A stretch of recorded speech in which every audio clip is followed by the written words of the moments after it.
being on or about 6:30, start this meeting of the Conservation Commission for March 22nd, 2021. Please note that this meeting is being conducted by Zoom technology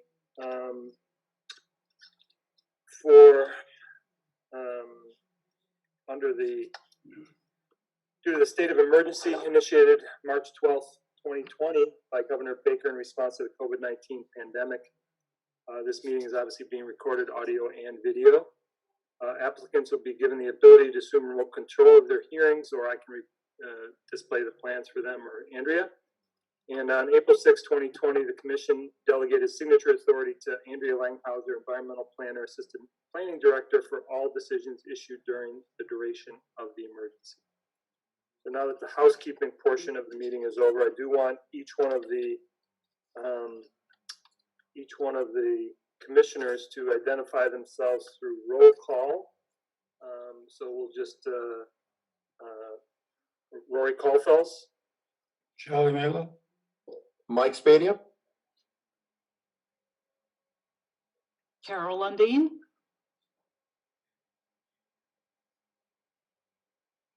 John's having issues with his mic, so John is here. We have a quorum, and first hearing up is 35 Oliver Street, which is a request for determination of applicability related to tree maintenance.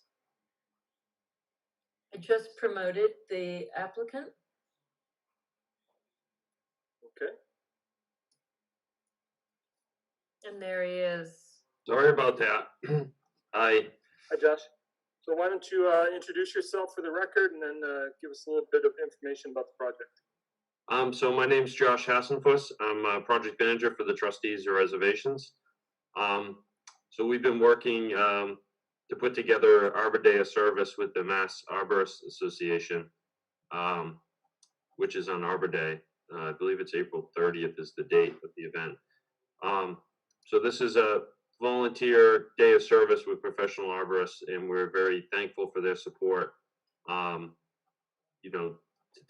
For the event to take place at the Ames Estate on Oliver Street, and it gives us a great opportunity to catch up on some deferred tree maintenance, throughout the property. The RDA application highlights the stuff that's the removals that are within the buffer zones. So do you want to display it, or do you want me to do it? Do you mind doing it? Sure, I have no problem. Which plan? There's sort of an engineered plan, and then there's the RDA itself. There's a picture. I think the engineered plan would be good. Okay, give just one sec.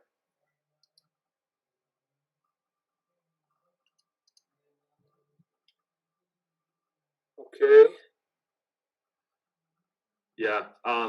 So I assume you folks are pretty familiar with the property, or at least the general location.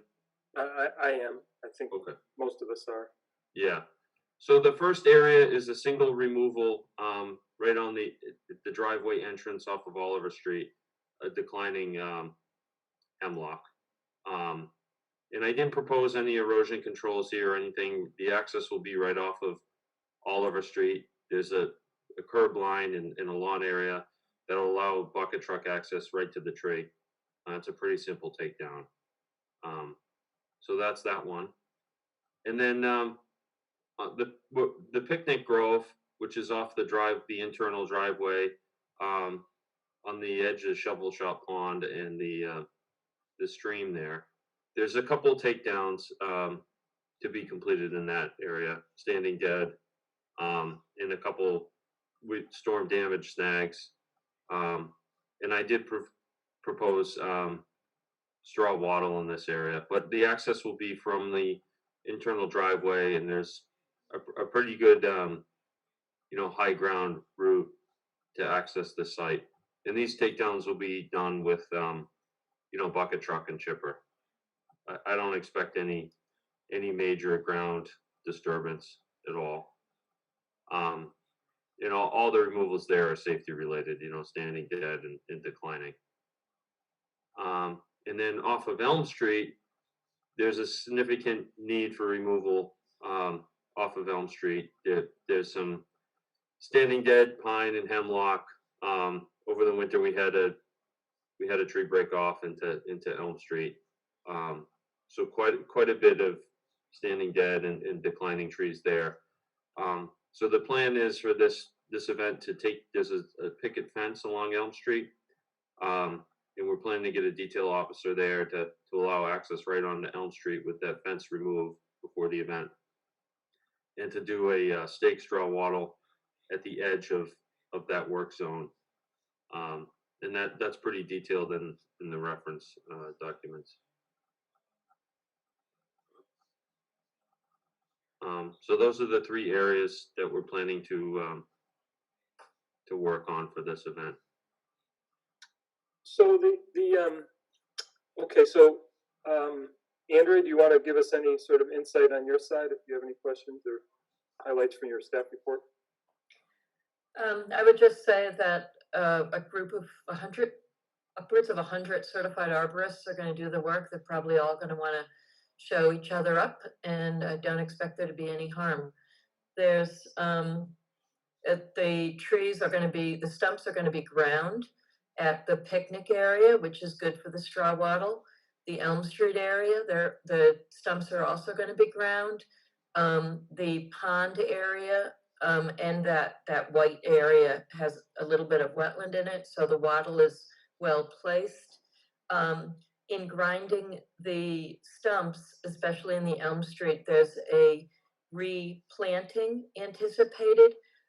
Josh, you have 3 years authorization for that replanting, so it isn't intended to be done during the Arbor Day event, but I do encourage you to allow that to be done later.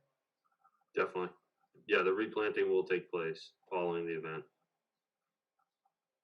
So, if the commissioners haven't had a chance to look at the packet you sent over, there were plenty of pictures of the trees that were identified as needing to be removed.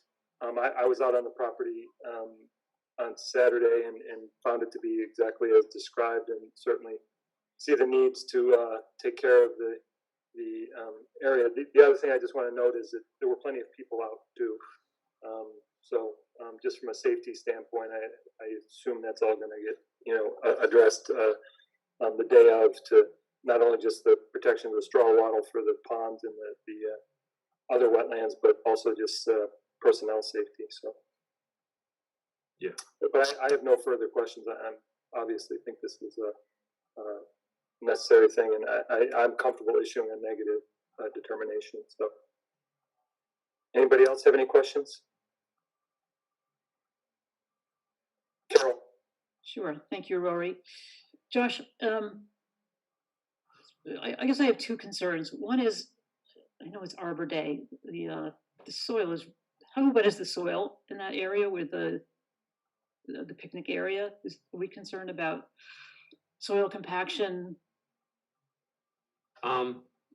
Yeah, I don't think that the picnic area, it's pretty up, it's pretty, there's a little bit of a rise there, and that area stays pretty high and dry.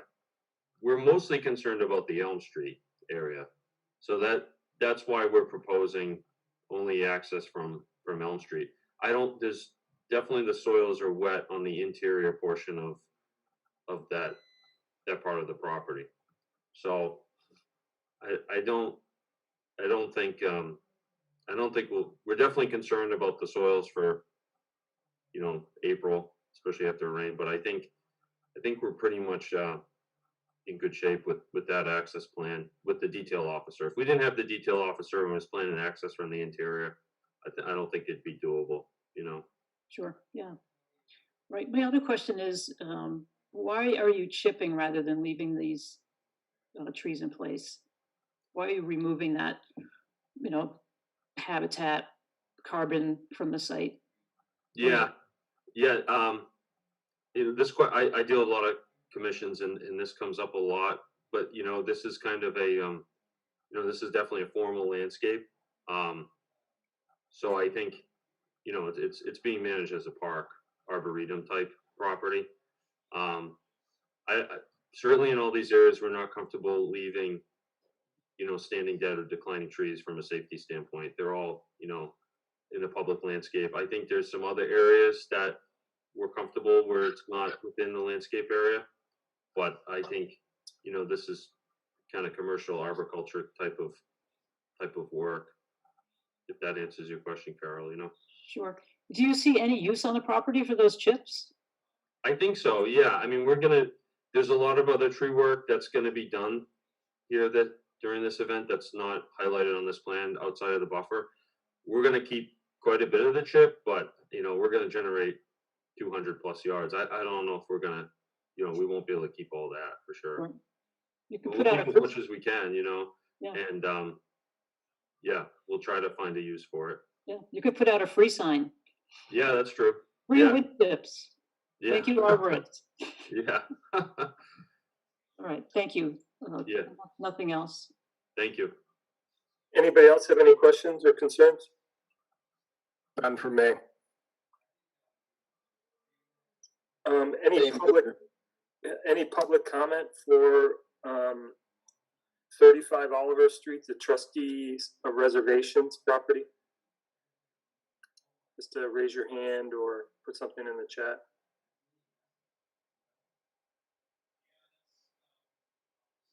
Okay, so seeing none, I would make a motion to issue a negative determination of applicability for 35 Oliver Street, noting that the applicant has included a replanting plan intended to be done at some time in the next 3 years, and straw wattles are sufficient erosion controls. Thomas, second. Roll call vote, Caulfield's aye. Lundin, aye. Milo, aye. Spady, aye. Thomas, aye. Very good, thanks, Josh. Thank you. Appreciate it. Good luck, Josh. Thank you. Okay, so next up is 244 Prospect Street. This is a notice of intent for construction of a single-family home. Now, we actually can't open this hearing. We're actually going to continue this. There wasn't sufficient notification to abutters, so we're actually going to continue this to our next meeting on April 5th. So really, there's no discussion, no presentation. Peter Lyons from Collins Engineering is here for the Collins Engineering portion of the evening. It's brief tonight. So Peter, I assume that you want to continue into April 5th. Yes, yes, we do. Okay. Anything else we need to know? Not at this time. It sounds like there's going to be some discussion from the commission regarding the project. So I think we just postpone that all so we can hear everything. Yeah, we can't hear it tonight anyway because the public doesn't know. So Understood. go ahead, Peter. I guess that's it. I guess we're looking to request a continuance for that project. Somebody says the chat is disabled. Anybody? I got a chat from John, so I didn't. Raise your hand, please. Hey, Anonymous. can you hear me, guys? Yeah, we can hear you, Peter. Just somebody's put something in the Q&A, so. Yeah, I think that's different too than the chat, isn't it? The chat is not disabled. We got the chat. Well, this is a Q&A, so there's two different functions, so. No, Peter, we can hear you, Peter, so. So I'm going to make there's really no public comment on this, so there's nothing we can do here. So I'm happy to answer a question, but this isn't about public comment at this point. So we're going to make a motion to continue 244 Prospect Street to April 5th. Milo, second. Roll call vote, Caulfield's aye. Lundin, aye. Milo, aye. Spady, aye. Thomas, aye. If someone in the public does have a question or a comment on a question about this, I'm happy to. You know address what, Roy, those two Q&As, they came in, when we were making the vote for, the Ames State. it. Okay, well, So it should be, I think it's passed. so I'm happy if that person has a question about the Ames Estate, Governor Ames Estate, I'm happy to take them now too, even though we've lost the applicant, so. If they find the chat disabled, if they look at the very bottom of the list of participants, you can see an opportunity to raise your hand. Yeah, it's okay, so, the person said they had no question about, this property, so we're good. So we're gonna move on to the next question, or the next project. So we have a continued hearing, from 181 Howard Street. This is a notice of intent to construct an in-ground pool house and patio. So, I believe we have, Mr. Diaz is here. And the applicant is also here, if he wants to get brought up as well. Mr. Chairman, before we do that, and I hate to do this, but is it possible that we take 2 Scotchdam out of order before 181 Howard? Only reason I ask is we have legal counsel on the line with us for 2 Scotchdam tonight, and they have another meeting to get to when this one is over. I am okay with that. Does any other commissioner have an objection to me taking them out of order? Negative. Okay, so, holding off on 181 Howard, let me announce, so we're gonna do 2 Scotchdam Road, which is a notice of intent for the construction of a pole barn and existing driveway improvements. And just for the record, I'm going to recuse myself. Thank you, Charlie. And I think Mr. O'Shaughnessy is here as well, so I will, I Brought don't him know. up. Yep, Excellent. so Mr. Diaz, I don't know if you or Mr. O'Shaughnessy wants to speak, I don't know. I'll kick it off. I know I think Mike's got 2 screens going, and he's juggling between this and another meeting tonight, so I'm not sure if he's with us just yet or if he's gonna chime in midway through. Mike, you with me? He's here, yep. Excellent. All right, but let me kick it off. For the record, Eric Dias, registered professional engineer with Strong Point Engineering, back before you tonight for 2 Scotchdam Road, representing Charlie Malo. The last time we heard this it's got to be about 6 weeks ago at this point, I think. Certainly not 2 meetings ago, maybe 3. We have submitted revised plans to the board, to the commission's office, and then we did receive staff comment from your agent on Friday, and I actually revised the plan again today and uploaded that recently. So I'm sure the commission hasn't reviewed the most recent plan version, but I'll be glad to walk everybody through this if I can share my screen.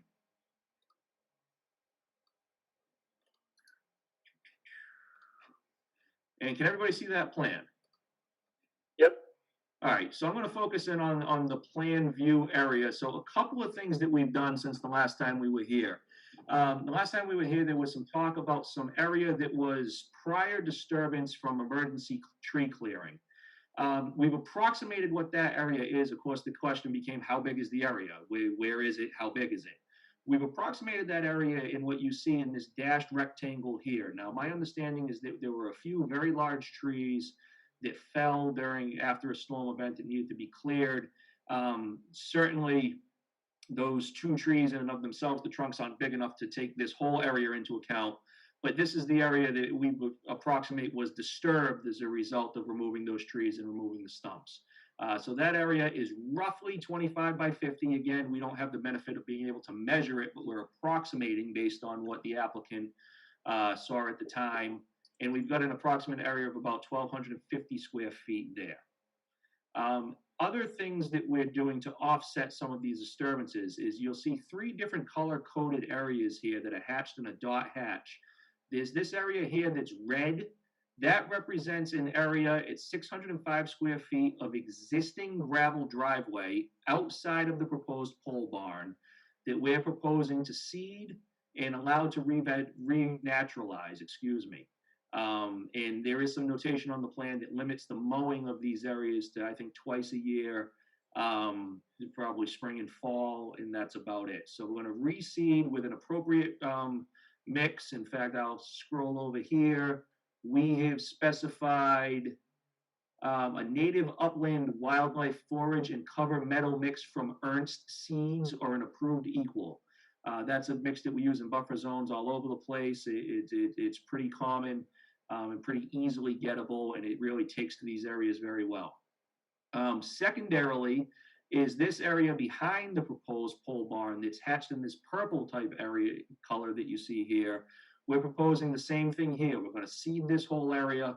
We're going to let it revegetate or renaturalize. It's currently lawn, but we're going to let it renaturalize and limit mowing of it to twice a year. You'll see through this purple area, you can see this squiggly line that's in the background here under my cursor that comes this way. That's all existing tree line area. So it's wooded, and we're going to leave that area alone. But this area where you see the blue here inside of these wetland pocket, inside this little pocket of upland basically, is a lawn area that runs right to the bank of the pond.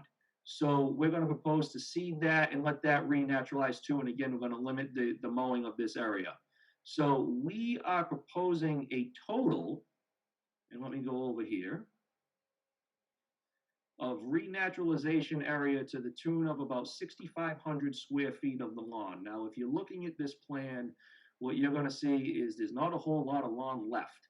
Okay, so what we're proposing is about 6,500 square feet. That leaves the applicant with this little piece of lawn in the backyard here. That's existing. We're going to propose to leave that alone so they have some yard area that they can enjoy. But that's going to offset the disturbances, A, from the carport, which is 240 square feet, B, from the pole barn, which is 2,000 square feet, and then there's this area here. You can follow my cursor. This is the existing edge of the pavement, and we're going to be expanding the driveway to be able to get into the pole barn. This area totals approximately 780 square feet. So that total disturbance area there, permanent disturbance, is coming to about 3,020 square feet of disturbance. We're proposing to renaturalize about 6,500 square feet, maybe a little bit better. So that gives us a ratio of about 2.2 to 1. Now, we talk about the prior disturbances on the site from the emergency tree removal. Most of that area is contained within the proposed pole barn that you see here, or within the area of the pavement. So I didn't double count it in the calculation. Certainly it overlaps a little bit, so okay, maybe that ratio at the end of the day, once you consider that, is less than 2.2 to 1, maybe it's closer to 2 to 1, or something of that nature. In addition to all of that, we've added the notation to the plan that we talked about. We've also added some standard notation to the plan that we put on all of our commission plans at this point about sustainable lawn guidance. Just requiring that the commission sustainable lawn guidance be followed in perpetuity. So that is the basis of the improvements that we've made. I think we've come back with a whole lot more mitigation than what we had originally proposed, and I'm hopeful that the commission will see it the same way. So rather than continue to ramble on, I'll open it up for any questions. So Andrea, can you give us a little bit of an overview from a staff report standpoint? Sure. This is one of the first cases you've seen where redevelopment of previously authorized riverfront, which is this is a place where the local bylaw picks up redevelopment from the state bylaw, but expands upon it because this is not considered riverfront under the state law. Under the state order, we only have the 100-foot BVW buffer zone. Under the riverfront redevelopment standard, he was to make an improvement that was at least a 1-to-1 ratio of restoring. Of all the restoration he's doing, certainly the area closest to the pond has the most benefit for the riverfront. And then I would just like to say that at the time of the tree removal back in April of 2020, I did speak to the applicant about it, and he and I were both unaware of the, we both thought he was working outside of the buffer zone because we weren't aware of the 100-foot riverfront. But given the type of conversation we have, I know he would have adjusted his work if he needed to. So I believe it's a project that can be conditioned as described, and I do have a series of recommended conditions, some of which are perpetual, including no additional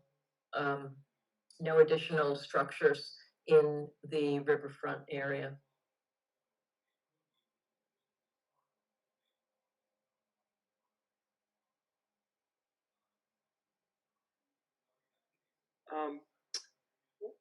When we talked about limited mowing, should we be mowing the areas once a year, twice a year? And I know we usually talk about once a year in the fall. Yeah, I don't know that this is breeding habitat, but I would encourage that they don't just overseed, but they till the lawn grass in and then put the seed in. We usually do only speak of it once in the fall, but that's for bird habitat. Okay. I don't think we take issue with the tilling suggested, and if the commission feels, heart set on once a year, I'm sure we can probably live with that too. Yeah, I mean, obviously, we want to allow mowing at least once a year just to keep any sort of brush that might grow. We don't want to create a situation where we're blocking the view totally and creating a forest down there by anywhere. So it's just we want the grasses to grow. So I should also note, Mr. Chairman, and I forgot to bring this up in my presentation, we are proposing 1, 2, 3, 4, 5, 6 conservation markers to delineate that area too. Right. Just to make it crystal clear where that is and where the limits of mowing are for the landscape crew that might come through there. Oh, great! A good idea. That's beneficial for sure. Okay, so I think that the recommendation here is that we till the soil before you plant with the seeds, and that we mow. I'd say once a year in the fall is probably my recommendation. And that's pretty much my own comments. I think that you've actually addressed all the questions that we had. I think maybe the only other question is there any sort of reconstruction of the driveway that's going to go on that we have to be concerned about at all? Like, are you putting down more gravel, new gravel? Only in this location here, and let me outline it so we can see it certainly, and it is accounted for in our calculation, but this area right here, completely outside of the 100-foot buffer zone, is the only area where we're putting in new gravel.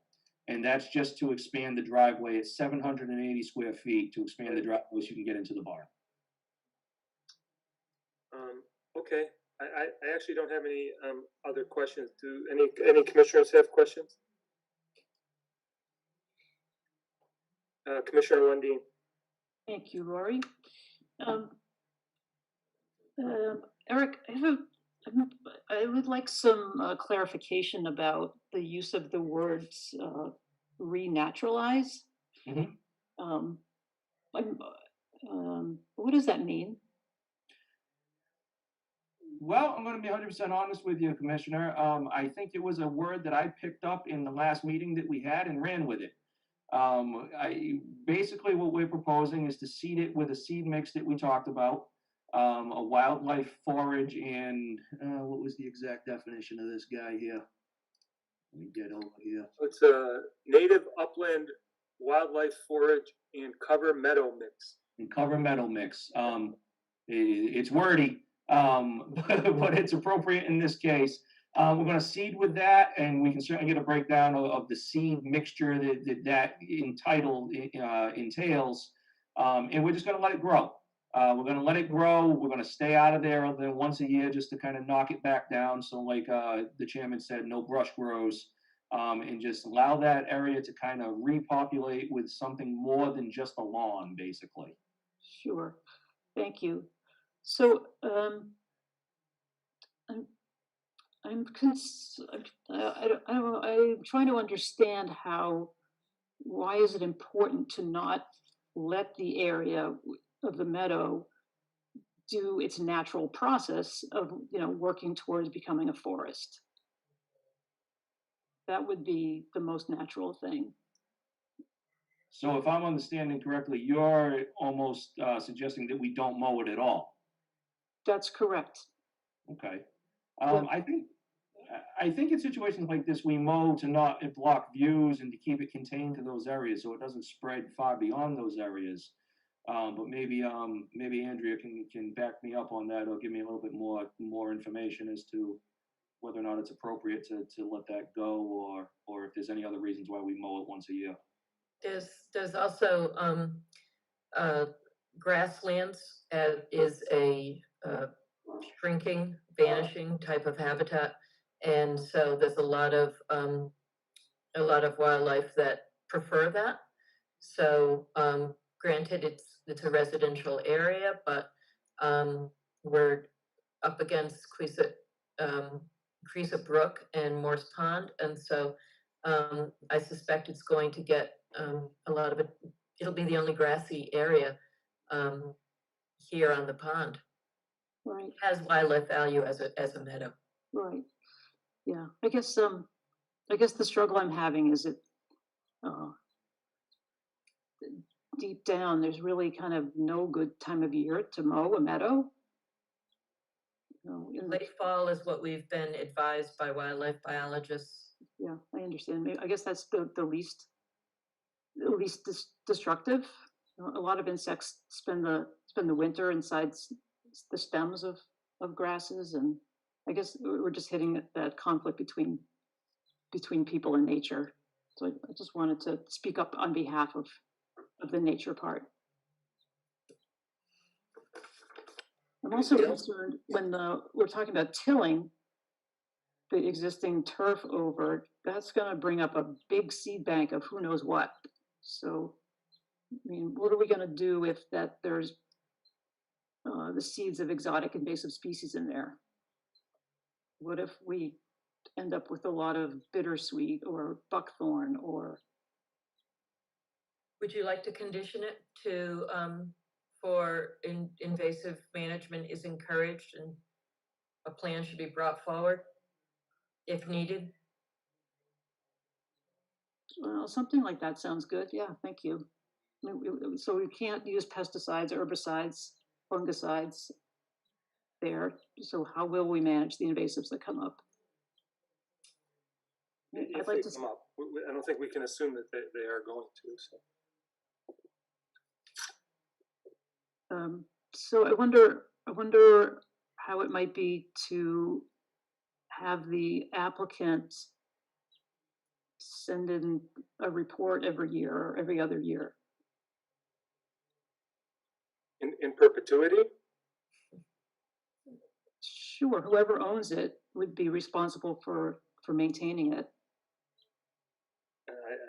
I personally think that's excessive. I mean, if we want to get a report annually for 3 years, I'd be in favor of that.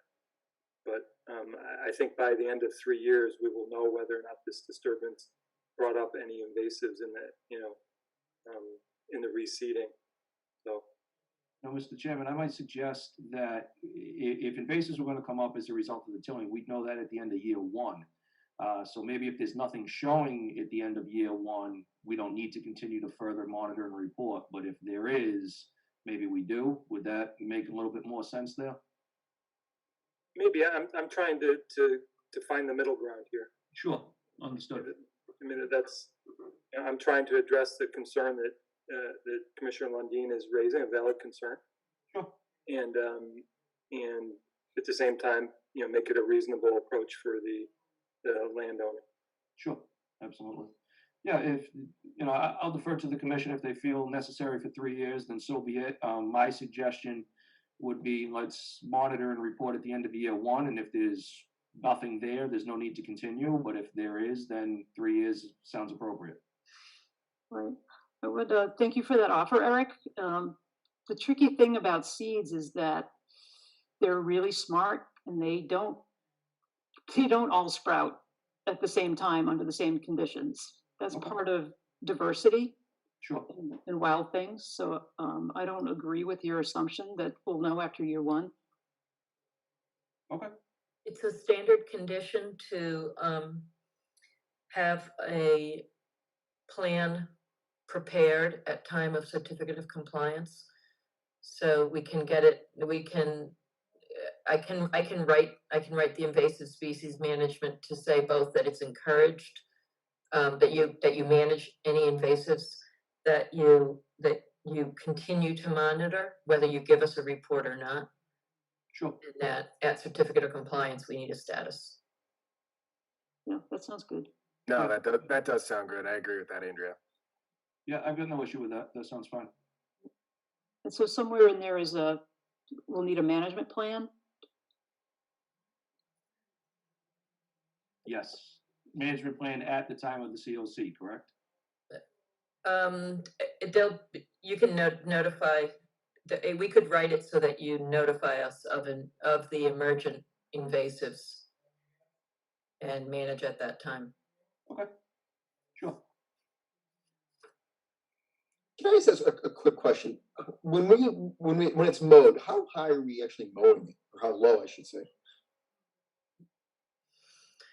Is that And what do you think, 3 inches? I think it's, A high mower. Yeah, you're I was talking just curious. high blade, 3-4 inches. All right. Okay. Thanks, guys.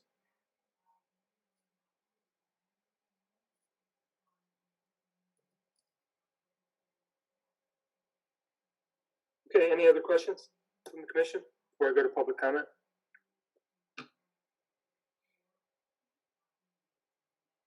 Real quick, are we gonna condition about no oil changing, or I know we can. So I think that, so Mr. Dias, can you give us some perspective of what kind of automotive maintenance might be going on in this garage? So this is really for the applicant's own collection of cars. It's his own private collection. There's nothing commercial going on here. You know, the typical stuff that any car enthusiast might do in their own home garage or driveway. You might do an oil change in your garage. You might do, change your coolants and things like that. But certainly you wouldn't be collecting any fluids from the vehicles and dumping them in the woods out back. They'd be disposed of off premises in accordance with all state and local law.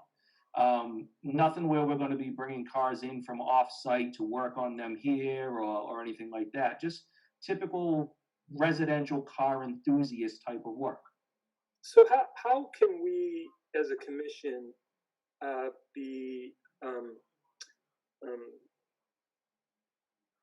satisfied that the applicant that any sort of accidental spill of fluids of any type that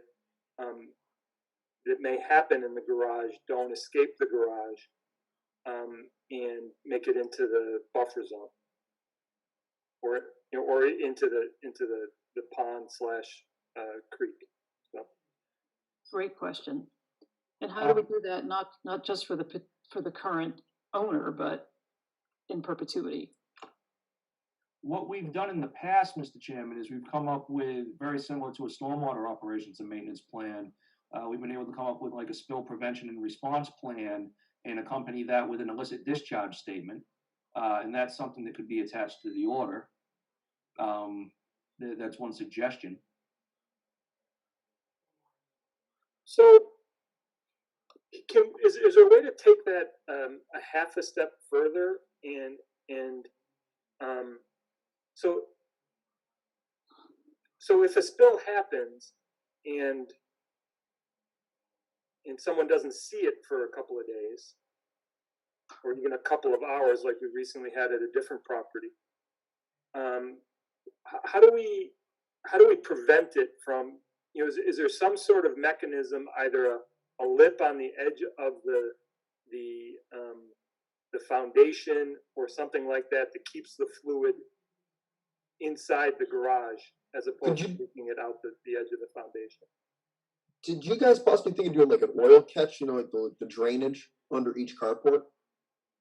We'd be required to do floor drains and things like that in order to do that. Is that what you're referring to? Yeah, Yeah, floor drains are generally a frowned upon practice Right. these days. They require certain provisions from the Board of Health and the building department, and they're generally discouraged. okay. Now, I was just thinking more like a safety standpoint, but I'm new at this, so. No, it's good. I'm thinking, so this will obviously be, the foundation will be on poles, basically. It'll basically be a slab on grade. It will be contained within 4 walls. So I think what you'd be talking about is oil or some other lecherous material hitting the ground and then seeping out between the wall and the foundation lip. Is that what you're concerned with? I am. So perhaps we could look at maybe building the foundation up a foot on either side, like a small knee wall, and building the walls on top of that. So that way it'd be a continuous pour with the concrete. I'd have to speak to the applicant and see if that's something that we're able to do in this situation. Andrea, or even John, if either of you had any sort of experience with this type of barrier that we're trying to consider here? Very similar to put what you do around an oil tank. Yeah, Or a dumpster for that matter. yep, spill containment. It's spill containment, exactly. Yeah, so I think from my standpoint, I think that's probably helpful. I don't know that it needs to be a full foot, but something that might assist in spill containment. Mr. O'Shaughnessy, you want to speak? Yeah, I mean, you could ask them to designate a specific spot in the garage and just put a little concrete curb on the inside, and there's your spill containment. I don't think the whole perimeter of the garage needs to be a foot high or something like that. I think you could localize it in the garage and just simply condition it that any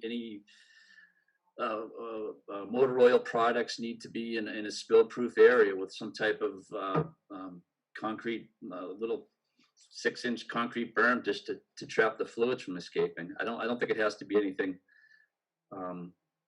elaborate, but no, I get your concern. But something simple like that to me makes sense. Any comments from the commissioners on Mr. O'Shaughnessy's suggestion? Commissioner Lundin? Thank you, Mr. Chair. Mike, so if there's a raised wall and just a raised foundation of just part of the foundation, how do we know which way is downhill and which way a spill would want to go? Well, I think the grade would probably be from the northern portion of the garage, maybe pitch it towards the garage doors, which would be off the driveway, I would imagine. That way everything's being pitched away from the pond towards the street. So if it were to leach out, and I'm not convinced that there'll be such a volume of used motor oil or anything like that this would happen, but it would run towards the barn doors. The barn doors. The garage doors, whatever they're Sure. going to be, yeah. Right, and so you're saying the foundation, in fact, would be not level. Yeah, put a little pitch on it, sure. Typically, when you build a garage, they are pitched from the back toward the front. Mm-hmm. Even residential garages typically have a slight pitch to them just for that reason. And then what would happen if, where you were talking about if, what if a spill wasn't discovered for hours or days? What if the current owner applicant or a future owner applicant was spending the winter in Florida? How would a more long-term situation? But there's no way that you can't.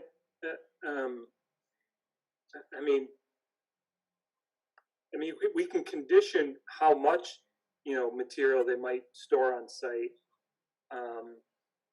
but I don't think that we can, because you can't have a containment around the entire place because they got to have a way to get into the garage, right? Even if you were to build a containment lip on this, whatever height, a couple inches to up to a foot, it would only be around 3 sides and maybe around the corners of the front. But that's really about the best you can do. I think that Mr. O'Shaughnessy made this suggestion of maybe, creating a little bit more of a containment area within within the garage itself, the pole barn itself, that might, any hazardous materials, fluids, illicit fluids, or whatever we want to call them, have to be stored in that particular area and contain them there. And they certainly could put some sort of baffle at the entrance to that area that would contain anything in there that if it started leaking out of some sort of container it was in. I mean, that's my thought process off the top of my head. I really hadn't considered it before, literally probably 120 seconds ago. No, that's typical. That's the typical way about going things, Lori. So you hit it right there. Excellent. Sounds good. Okay. Yep. Anything else from the applicants or the commissioner before I go to public comment? Nothing from me. So before I do go to public comment, I want to be very clear here. I will not accept any public comment related to zoning issues or building permits or anything along those lines. Those are well outside of my jurisdiction. And I have no say in it. I don't have any validity whether to acknowledge the comments or whatnot. If there are any comments related to zoning or building inspections or building permits, that should be taken up with the building inspector and the zoning board of appeals. That is not my issue. I allowed it to go a little bit last time, and I will not allow it today. And so any comments should be contained to Wetland Protections Acts and the local bylaw and regulations related to wetlands. So that being said, I know we've got a couple of people in the attendees, including the applicant, but why don't we recognize, I assume it's Deb Balsarick is Deb, so if you want to bring Deb up. Hi, can you hear me? Sure can, yeah. Hi, good evening, everybody. Just identify yourself for the Oh, record. sorry, yes. So my name is Deborah Balsarick, and I live adjacent to this property. My address is 32 Lyman Wheelock Road. So one question I had was, and I don't know if it matters at all, but the applicant or Mr. Diaz had mentioned that the tree clearing occurred after, it was an emergency tree clearing that occurred after a storm. Could Mr. Diaz cite when that storm was? So just 1 second, Mr. Diaz. So I think that the agent actually spoke to when that was, April 2020. That's when there was an email exchange between herself and the applicant. I don't recall there being any storm or commentary about an emergency tree clearing at that time.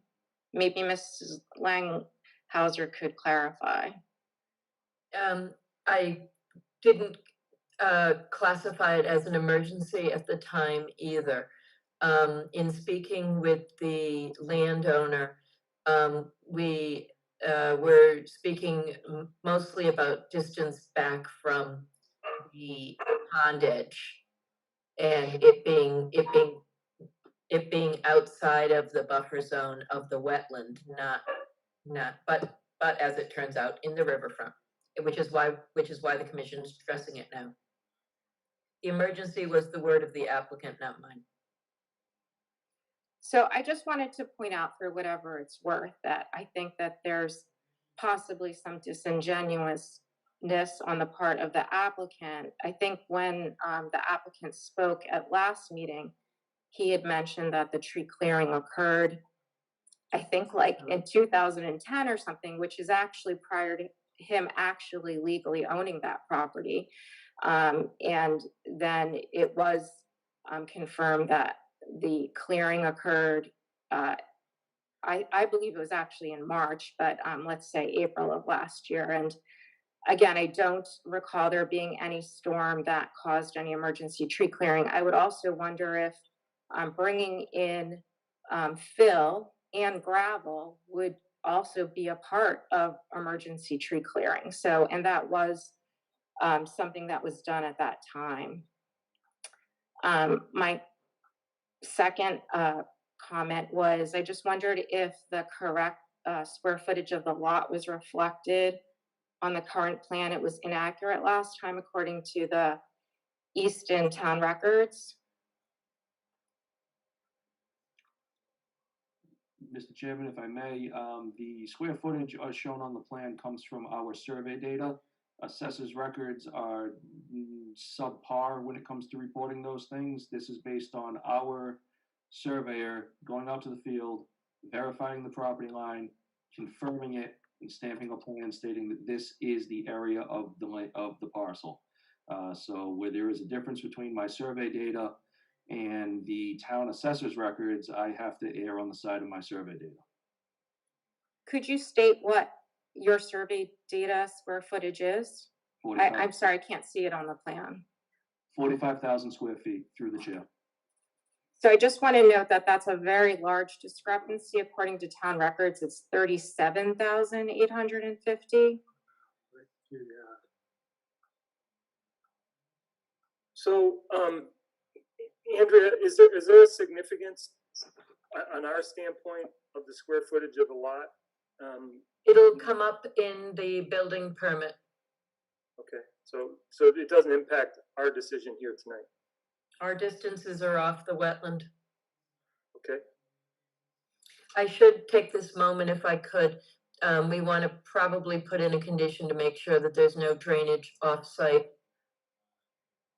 There's no reason why there would be, but we should just make sure that we don't anticipate any drainage off-site on that side. We're treating the roof runoff into a recharge anyway, right?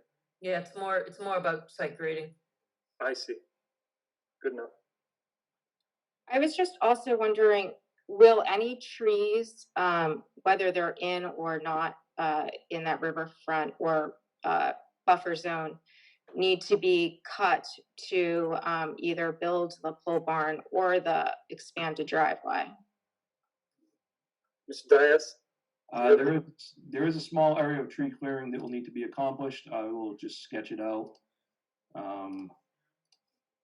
If you look here, this area, this squiggly line that you see through here is an existing tree line. So coming up from there, up this side of the driveway and this side of the pole barn, enclosed within that red line is an area of tree clearing that's going to need to happen.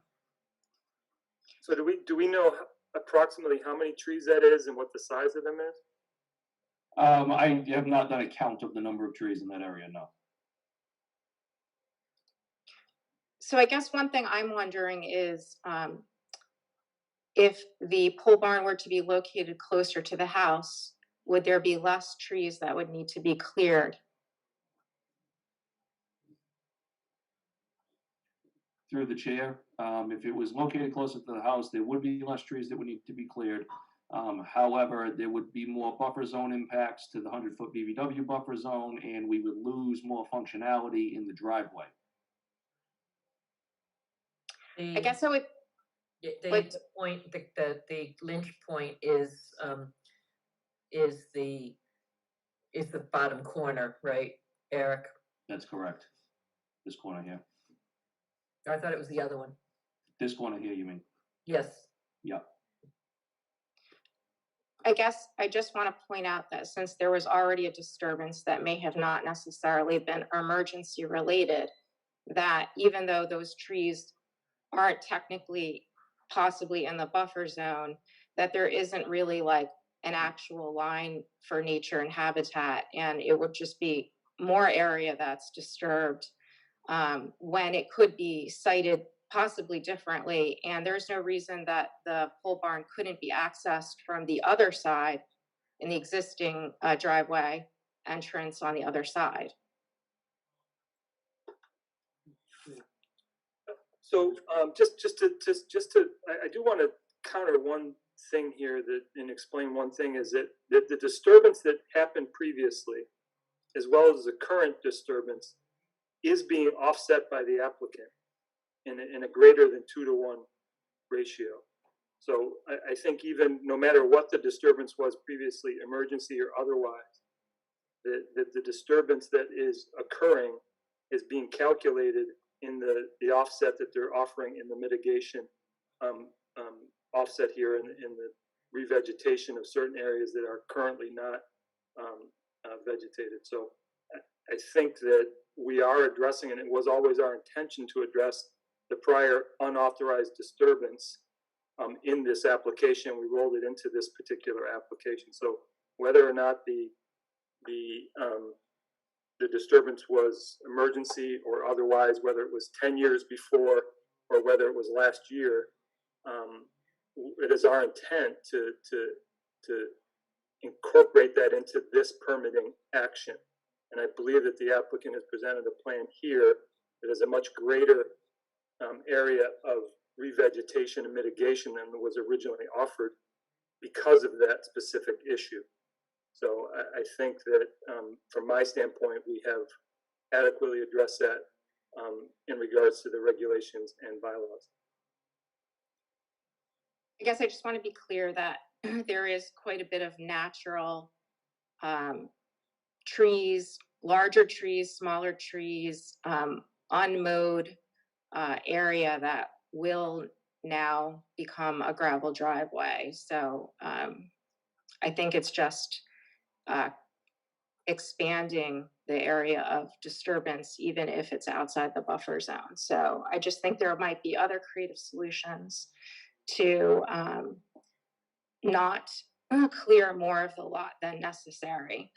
I also wondered, will the property be where the lot line, will the property, because it's right exactly on the side lot line, will it be staked out prior to construction? Through the chair, yes, it will. Okay. And then I just wanted to point out that the applicant has characterized the nature of the project as being for his hobby vehicles, but I just want to be very clear that it's a race car that's for profit and has participated recently in for-profit races, the NMCA, and has 17 commercial sponsors. And I don't think that that is the same as having, So you know, I'm just going to say that particular comment is out of order. And so it really has nothing to do with the wetland implications here. If there's an issue regarding a building permit or zoning issue, I really can't speak to it. I'm only bringing it up in that the type of work Ms. Balsarick, really, I'm going to tell you, the comment is out of order. So I guess I'm just referring to the oil separator comment that was brought up, and that we're not talking.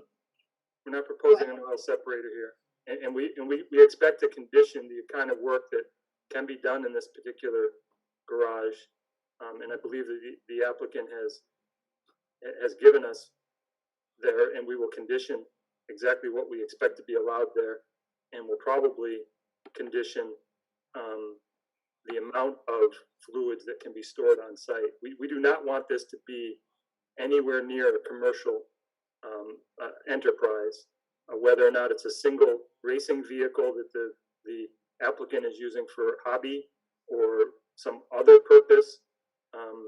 That I think is from my specific. So I appreciate the comment towards this. I do believe that we're going to try and address that in the conditioning of the permit if we get to that point.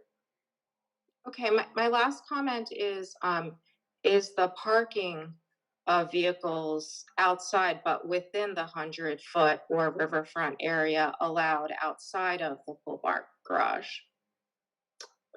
So from my standpoint, I don't believe there's any wetland restrictions about parking vehicles. So the vehicles could sit outside in the buffer zone if the applicant so chose? As stated, that is not within our jurisdiction to restrict parking of a vehicle in a driveway outside of the barn. I mean, even if it wasn't on a driveway, and I guess I'm just wondering if there's parking, isn't there oil that could spill? And you guys were just talking about how do you monitor oil leakage? I mean, one of the conditions that we can state is that any transference or operations for the transference of oil have to be within the barn and can't be outside the barn. That's one condition we can have. Okay, thank you for your time. Any other public comment for 2 Scotchdam Road?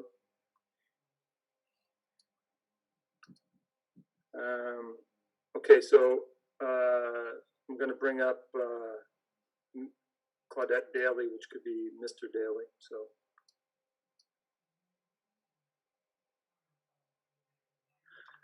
okay, you can unmute yourself, Mr. or Mrs. Daly.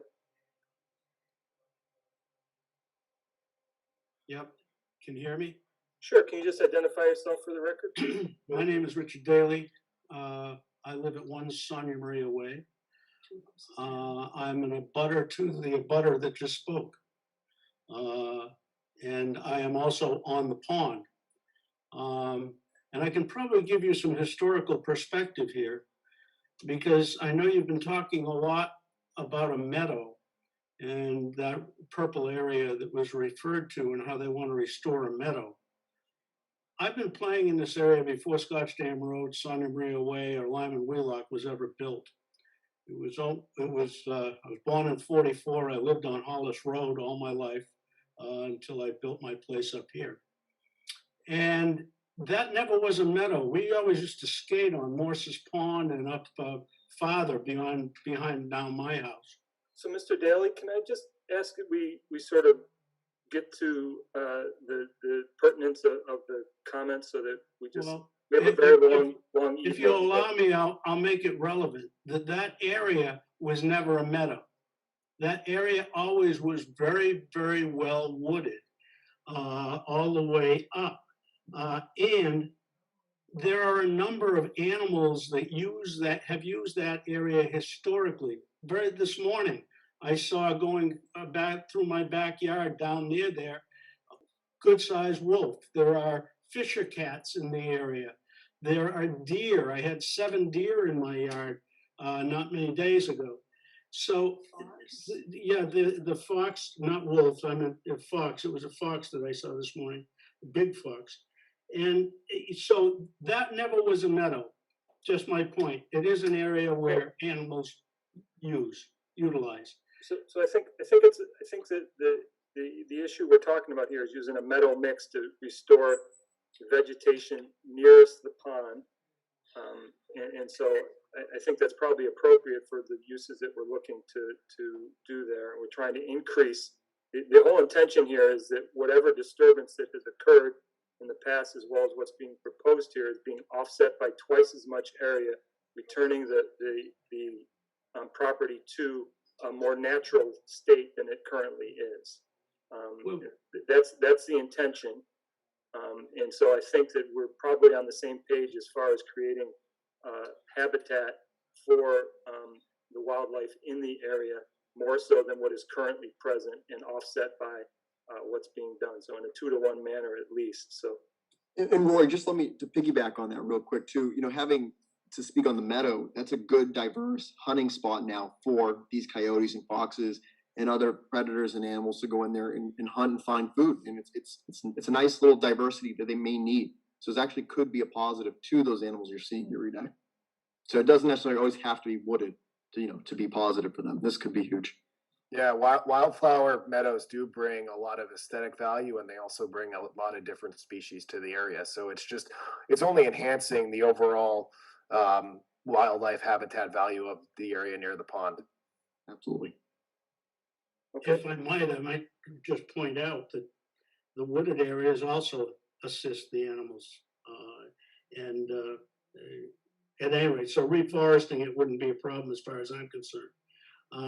The only other point, and I respectfully will disagree with the chair, because there's also noise pollution. And I don't know that that's in your jurisdiction. Absolutely not within my jurisdiction. Okay. So we'll raise that with the appropriate agency. And as well as my neighbor already raised the issue of the commercial, so I'll leave that go. That's a probate issue. That's a planning board issue. So I guess that was all I would have to say. This is really going to change the neighborhood. Probably be a good neighborhood to get out of. Okay, I appreciate the comments, Mr. Daly, and thank you very much to you and your wife.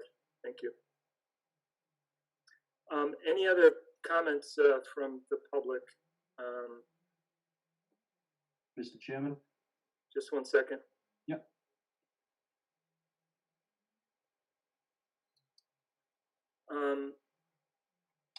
So I saw Mr. Melo raise his hand, but then put it back down, so. Mr. Chairman, I was just gonna say that I just got a message from Mr. Melo saying that he would like to speak if at all possible.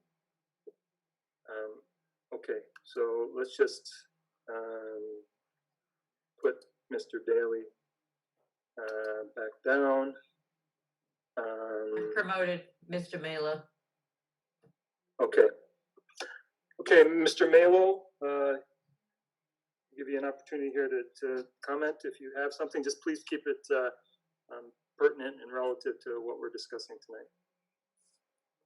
Okay, what I'd like to say first, Rory, there are some trees going to come down, but they're very, very, you're welcome to come over and look. They're very, very small diameter, like what you could term scrubber trees.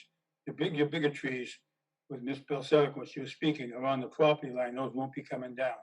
Sure. Addressing the oil spillage and stuff like that, there won't be, when oil is drained, it's drained into it's a container that it cannot leak. And that is disposed off-site in the appropriate legal manner. There's no hazardous chemicals in there, so you virtually have like a 0 chance of a spillage, the way it's gonna, just a 0 chance. Okay. I think that probably it's not 0, so. But you're going to get an oil spill prevention plan? Yeah, a more pertinent remark would be that you take the culvert that runs from, on the right-hand side, from the street into the pond. Diesel trucks, vehicles, any kind of vehicular movement that are dripping oil in the street, which happens all the time, oil is lighter than water, goes into the catch basin, goes right through the drainage, out the riprap end, and goes right into the pond. I mean, you get direct pollution from the road, which would be significantly more than anything could happen. Just a point of record. Okay, we just don't want to add to it, no matter what it is. Right, so. exactly. Okay, anything else? I'm good. Okay, so why don't we put Mr. Melo back in the attendees? Carol, did you have a question for Mr. Melo? You're on mute. I just want to put Mr. Melo back in the attendees if we don't have any direct questions. Sure. I am like Deb, the abutter who spoke. I am wanting to learn more about the trees that are proposed to come down. And my reason for that is the impacts on stormwater.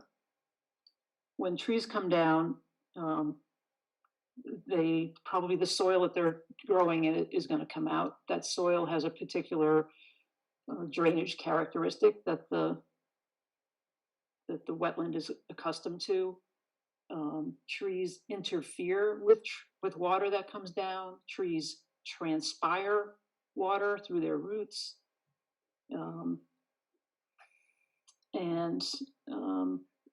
I'm looking at, I'm really ignorant about stormwater management, but I'm trying to learn. So let me see if I can ask my questions here. When stormwater moves at a different rate before and after alterations, as best I understand, stormwater management doesn't, the handbook or whatever it is, does not allow for that kind of alteration. There's, what I've been reading is that the stormwater handbook, it's not negotiable. If the stormwater characteristics are changed in any way, that's That's an oversimplification. okay. Maybe I should just note for the record too, through the chair, that stormwater management does not apply to single-family home projects. It, and the standard is, something we spoke of earlier, is to make sure that the pre-development, runoff is that the post-development runoff is no greater than the pre-development runoff, and I'm pretty sure Eric can do that. Regardless of treatment, but it's just in terms of drainage. I think that's the standard that's most close to what you're speaking of. Okay, I'm not really sure. I was trying to read our regulations about stormwater for the first time, and I didn't notice anything about whether it's a single family or other. It's the standard is the Mass State Standbook is standard is for, or actually I should say, the planning board standard is a minimum of 4 and houses, and we pick it up with the waivers in ACECs each time a waiver is requested. So that's why there's some confusion when you get here to conservation. And you also, obviously, you're also dealing with this need for improvement. So stormwater is the easy fix. There's a lot of good reasons why it's not clear. Okay, but it helps me to understand that it's not clear. Just another thing to. Thank goodness you're here, Andrea.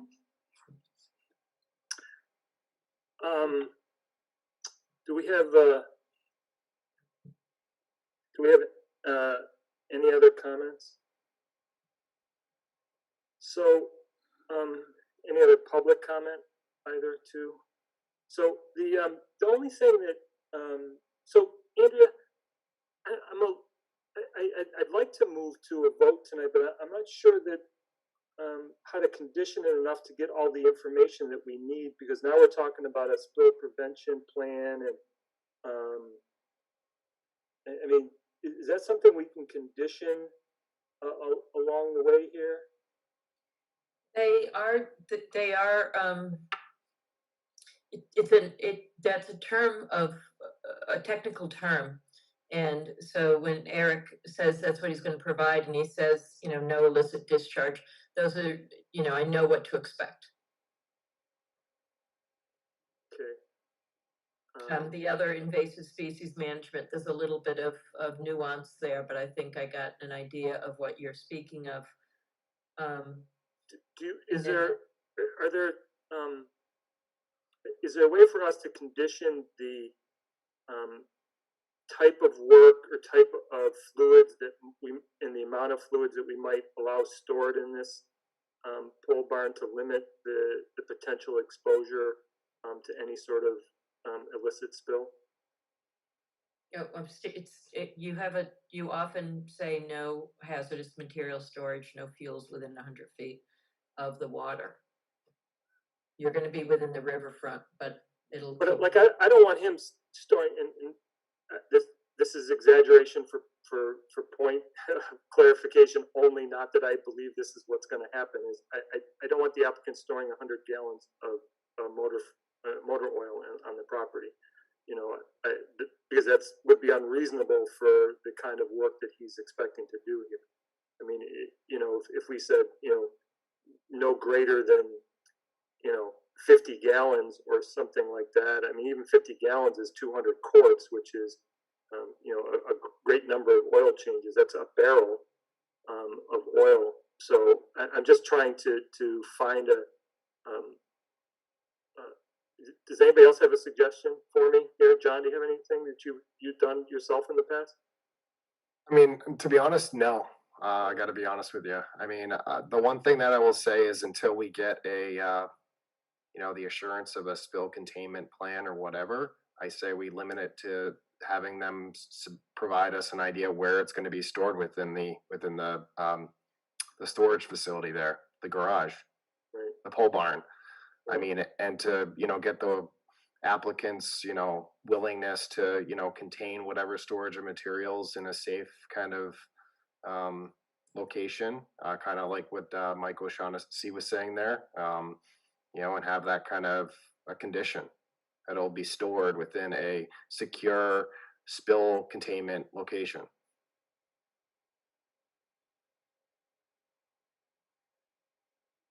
And if they want to provide us a spill containment plan later, they can. Anybody else have any other comments before we try and make a motion? And Right, I have a question. I mean, this is, you know, this is a really sensitive area. Just help me, remind me how providing a plan like John just suggested is appropriate, rather than nailing it down before we vote. I think it can be conditioned, that's why. But if it's not written for the commission to review before voting on it, how is that appropriate? I think that's the decision for each commissioner to make the decision of whether it's appropriate or not. It's not a black and white thing. It's what our comfort level is with the condition that we choose. Okay, that's fair. I mean, I will say this is not going to be a commercial operation. It should not be. It's going to be a residential use for a vehicle, as in anyone else that's, you know, into fixing up old cars. Obviously, it looks like this pole barn could potentially hold 2 cars comfortably. So, you know, the amount of material and oil that's going to be used to maintain those cars, I don't think it's going to be as, you know, like a Jiffy Lube or a Valvoline or something to that regard. Mr. Chairman, I'm getting word that the applicant would like to weigh in on this if at all possible. I think he's got something to add. I am going to decline, to be quite honest, because that really goes into we're deliberating at this point. So let's put it this way: I make a motion to close the hearing. You can't accept new information. So if we close the hearing, we will not accept any additional information, and we'll go off of what we've got here. So normally I do it all in once because there's not a lot of dispute about what's going on. But I'd like to make a motion to close the hearing. Then we can deliberate more afterwards. So do I have a second? If I don't, then we'll continue here, and I'll continue to take testimony. Lundin, second. So a roll call vote to close the hearing. Caulfield's aye. Lundin, aye. Speedy, aye. Thomas, aye. Okay, so the hearing is now closed, so no further comments. So we can delay what we've heard already and mention it and just whether we want to in order condition. So from my standpoint, I would like, I mean, I can condition. It's telling me my internet is unstable, so hopefully. Yeah. I think we can condition it to move forward with this. I believe that the applicant has put forth a credible plan. To disturbance that they're making, as well as the previous disturbance. I mean, offsetting it in a manner that's clearly above and beyond what's required in a 2-to-1 manner. So I am way to condition this so that we can get past the spill containment. We could certainly make it that, you know, any hazardous material is stored outside the 100-foot buffer and within a spill containment location, secure spill containment location within the garage. and that the applicant agrees to put together a spill containment plan. I mean, I think that we can condition that and be comfortable with what that means. Any other comments? I think that sounds like a great idea, Roy.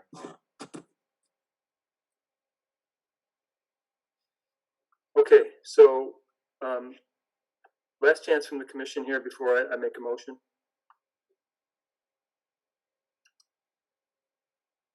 Okay, so Andrea, just if I miss a condition, please just speak up and help me along. We've got a lot to cover here, so.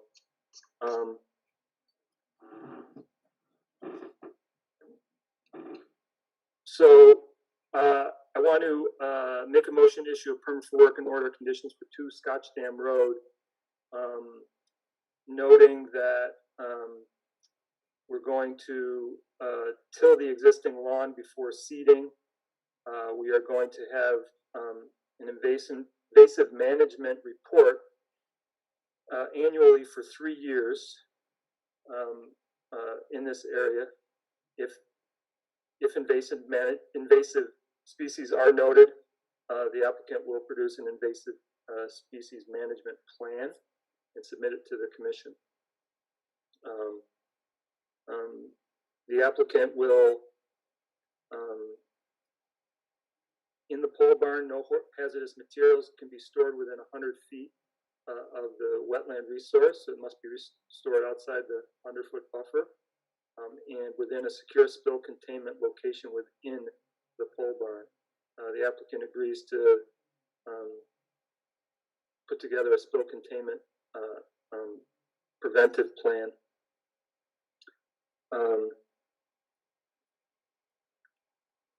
And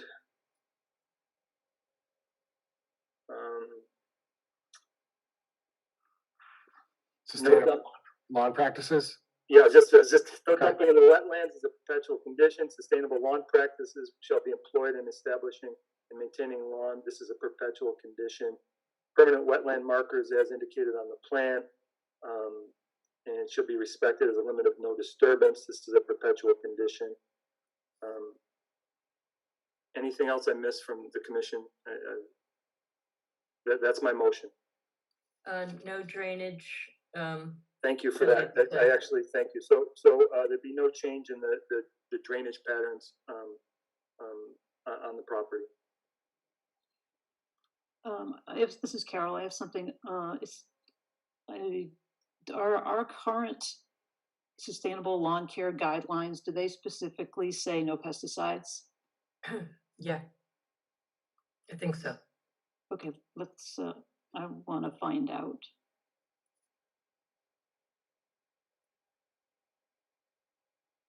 It's all organic practices, so I can't say no pesticide. It's no chemical pesticides. It's an organic practice. Okay. Good. Here we go. He's already got that on the plan because we asked him for no sustainable. We asked him to use our guidance. Right. Right. So I'm still not convinced that it says specifically no pesticides. So I'm making the motion to use our current sustainable lawn practices. If you'd like to make an amendment, we can vote on the amendment. Okay. I'll give you a minute or two here. Sure. So I would amend. I'm not sure the right language here, but I want to see no pesticides, herbicides, fungicides, any kind of pesticides used. Not even biologic. Well, are biologic, are those registered by the EPA? So is there a second to Carol's motion? To make an amendment? I mean, our sustainable lawn practices should be what we have the authority to have, right? Yeah. I believe they're sufficient. Yeah. So I mean, those were in place for a while, and that's what we have been using. So I'm comfortable to go with Roy's initial And I'm gonna second his. Okay, so hang on just one sec. Okay, so Carol's, just for the record, Carol's motion fails for lack of a second. And now, John, if you want to make a second to my initial motion. I second your initial motion. Okay, so I think we've addressed the two motions on the floor. So Tish, are you okay? Yeah. is Okay, she okay? she's the one who, yes. Okay, yep. I thank you for keeping us honest there, Tish, for sure. So a roll call vote, Caulfield's aye. Lundin, nay. Spady, aye. Thomas, aye. Okay, so the motion carries 3-1. Thank you. So we're going to move on to, so who is Chuck Mcpherson and why is he in the, I believe he's, we can ask Chuck to put something in. I believe he comes with 226. I did. I unmuted. I wasn't sure why I was asked to unmute though. okay. Chuck, which application are you interested in? 226. Okay, so we're gonna put you back in the attendees until we get to 226, okay? Thank you. Yep, fine with me. Thank you very much, appreciate it. So next up is 181 Howard Street. We're back to 181 Howard Street. Just Carol.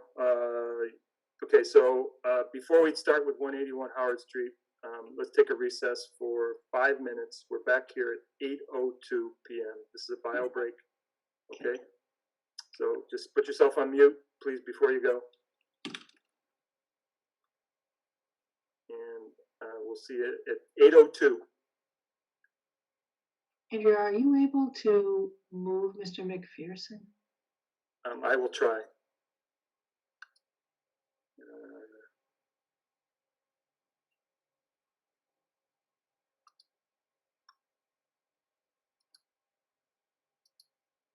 Do you want him out of the attendees? No, he's still in the view, so I don't know why. Oh, I don't, he's not on mine. So Tish, I don't know why I see him under the attendees, but I mean, under the panelists, but I don't know why. I see that now. Thank you very much. Thanks. You go. 8:02, we'll be back.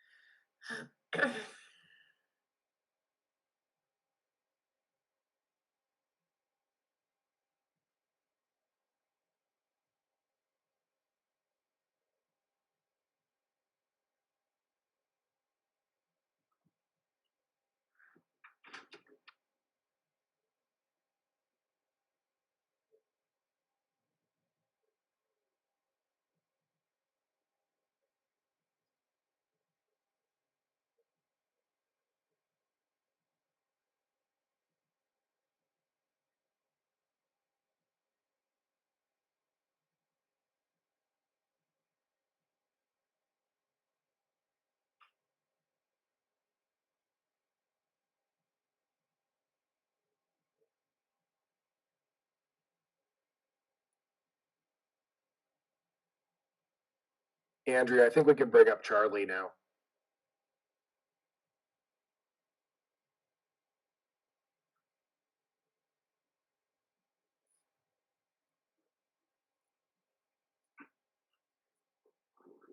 Welcome back, Charlie.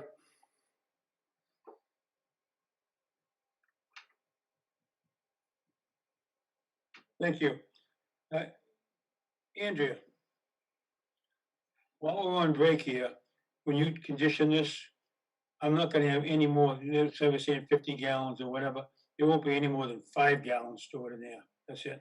Even 5 gallons sounds like a lot for the kind of work you have, but I'll make sure we make that note. What that would be like a 5-gallon closed container of motor oil, you know, and Yeah, work with Eric on that containment plan. I mean, if there's even 5 gallons, I say that's the max, you know, because I typically store it in the trailer, it's not even on the garage. Always best to plan ahead than have the issues later. Yeah. I always advise people of that, just be prepared for the worst. Right, when somebody was saying 50 or 100 gallons, I was saying, no way, it's, Yeah, that's a No. lot. it's dangerous. That is a lot.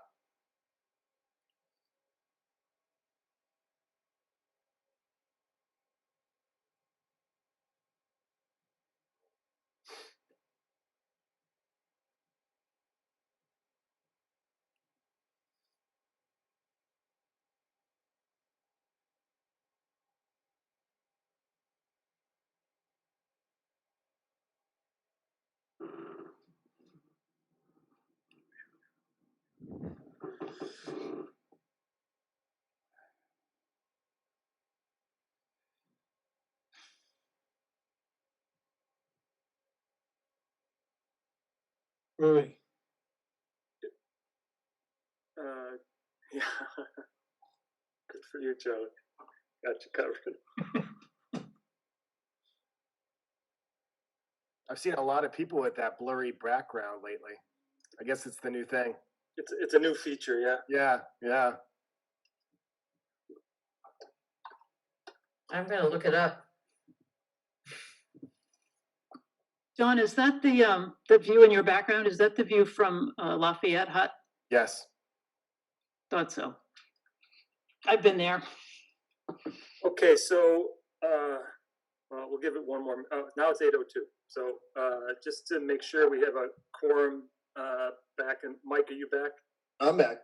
Okay, so everybody is back. We have a quorum back. And so we're going to do 181 Howard Street. This is a continued hearing for a notice of intent to construct an in-ground pool house and patio. And again, it's Mr. Diaz from Strong Point Engineering. Taking Colin's role tonight. Yes, exactly. For the record, Eric Dias, registered professional engineer with Strong Point Engineering, here tonight representing Mr. Gary Ledoux for 181 Howard Street.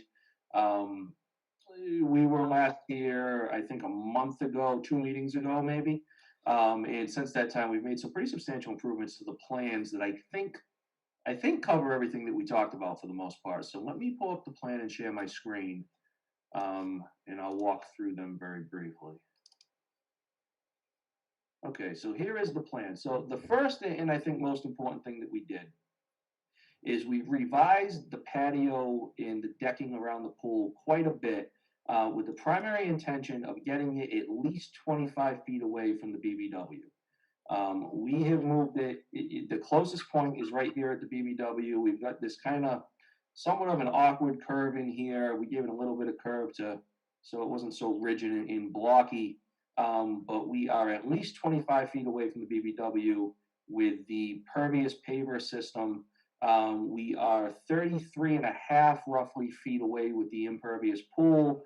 And from the bank of the intermittent stream, we are almost 43 feet away with the pervious pool. So I think that was something that we talked about with the commission last time. As a result of this, all of our disturbance numbers shrunk as well. So I'm just reading from the letter that we had sent in. This results in a net decrease of proposed permanent disturbances within the buffer zone from 2455 to 2105. 515 square feet of proposed permanent disturbance have been eliminated from within the 50-foot no-touch buffer zone. So we've improved conditions there. The other big thing that we've done, and we talked about this, was as a mitigation tactic, we're proposing this area in the front yard that is still within the agency, okay? It approximates, we're about, at the closest point, we're almost 30 feet away from the wetland area, but this area that's outlined in red here, we are proposing this to once again renaturalize. And again, we're gonna seed this with an appropriate seed mix. I believe it's the same wildlife forage seed mix that we discussed a little while ago on another project. And we're gonna limit mowing. We have it on here for twice a year. If the commission feels strongly that it should be once a year, I don't think we take issue with that. We're gonna let this kind of grow back up and renaturalize. So for mitigation, we have this renaturalization area. We are proposing to clean up the woody and leafy debris from the stream to allow proper flowage through the stream, like we talked about. And we've submitted an invasive species control memo that was developed by Environmental Consulting and Restoration. They identified, I think it was only one species of invasive species out there. They've come up with a memo and a protocol for us to remove this and eradicate that from the area. The other things that we've done, we've added some notation that we have to adhere to the Commission's sustainable lawn practices. And there was a question about the brand of pervious pavers that we were going to use before. So we did bring up a product called Aqua Brick 4 that we provided cut sheets for to illustrate exactly how they work, the perviousness of them. They're a product that I've used on many projects in the past with great success. So we proposed those in this case. So that is a pretty, in short, those are the changes that we've made. I think we've come kind of a long way. I think we've addressed a lot of the Commission's progress comments. You've seen the progress through various different alternatives now that we've looked at on this site. And I think we've gotten to something where the applicant has made quite a few concessions, but ultimately has a product that he can live with. And we're very hopeful that the Commission will be able to live with it as well. Okay, Andrea, can you give us a bit of a brief summary of staff report? Yeah, I've been trying to figure out the briefest way to say it. The project has been revised. The questions, and you have a restoration area, whether it's in, touches one wetland line or touches another wetland line, it's still an expansion of native area contiguous with our wetlands on the property. He addressed pool and lawn area. I just had a couple, we almost have some policy questions because you're in a waiver situation. The fence line at the edge of the lawn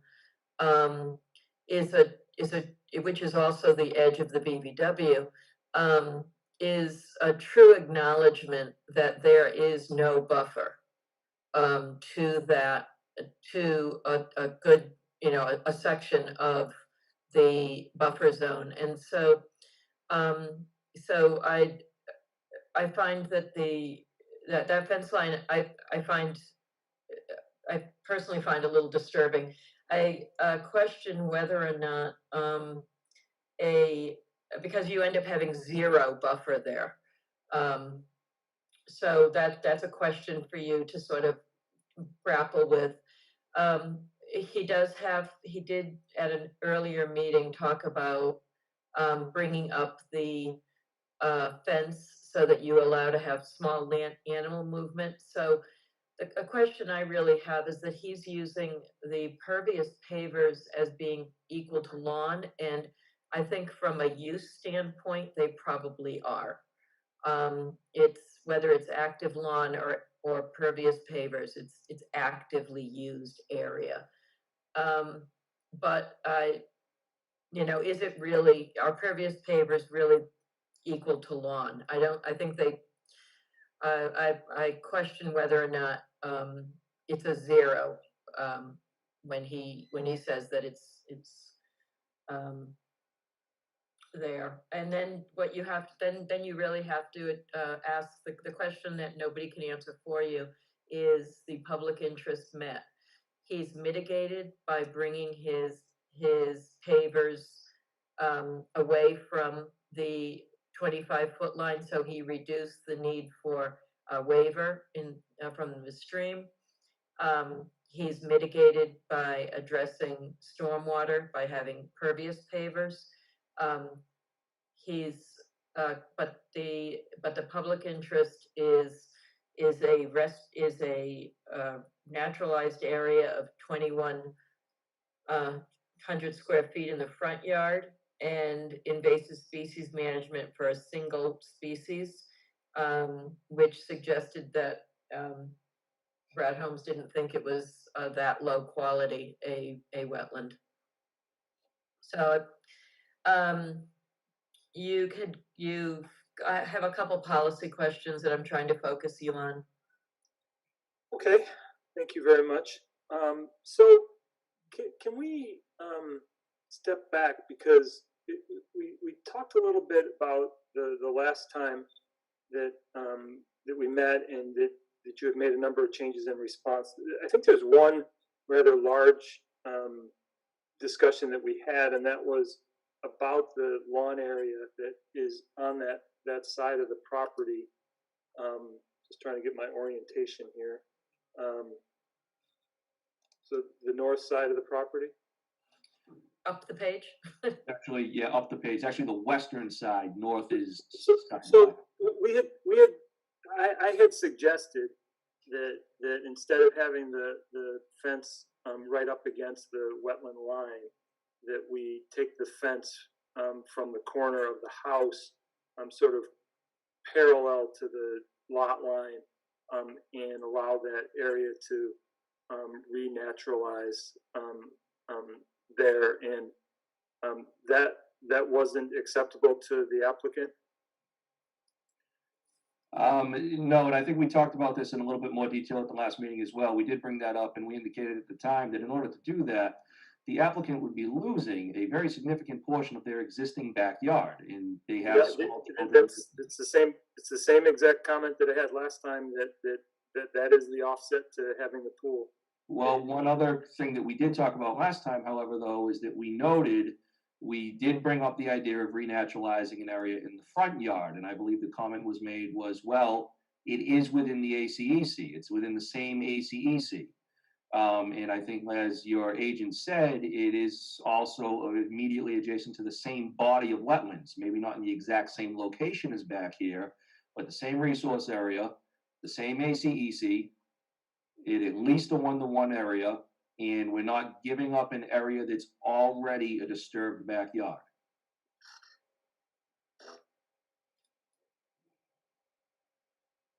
Okay, I mean, that's one position. I don't have the same feeling about that.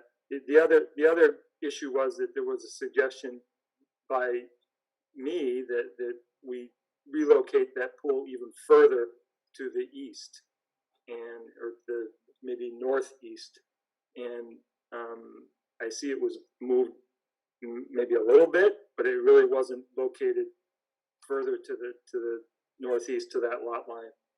So you're saying this way here, and that is something that we considered, and the reason that we chose not to move it that way is because right now, if we zoom in on this a little bit more, what we see is that the pool is located entirely within lawn area. If we stop moving it this way more, in order to move it substantially this way, a couple of things. Functionally, it offsets from the house, and it's not a functional use anymore. But more importantly, from the commission standpoint, is we're going to eat into this tree line right here, which is still within buffer zone, not within the 50, but still within the 100-foot buffer zone. So we thought it better to not remove additional trees and leave it in the disturbed lawn area. So I'm going to hold just for 1 second. Mr. Melo?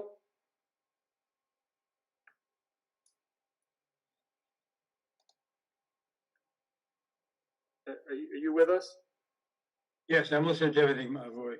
Okay, it seemed like you're having a conversation there. I had an emergency call. My own father was, we're gonna go over there afterwards, but I was listening to everything. Mr. Dias, so back to you. Sure. So I mean, I think this is I think we presented that this is a very challenging situation for us because we're in a no disturb zone. And we're in an ACEC. The public interest on this is not very strong. It would be for the amount of disturbance that's happening. So I mean, those are my concerns. Any other comments from the commissioner?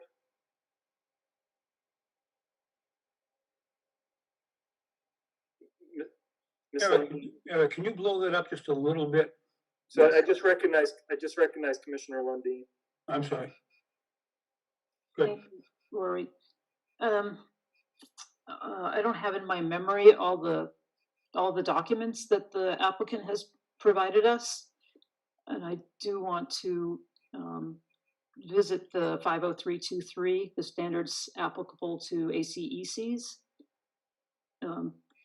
First of all, just let's remember that this is a state, a regional area of critical environmental concern. So let's remember that. And standard of review, the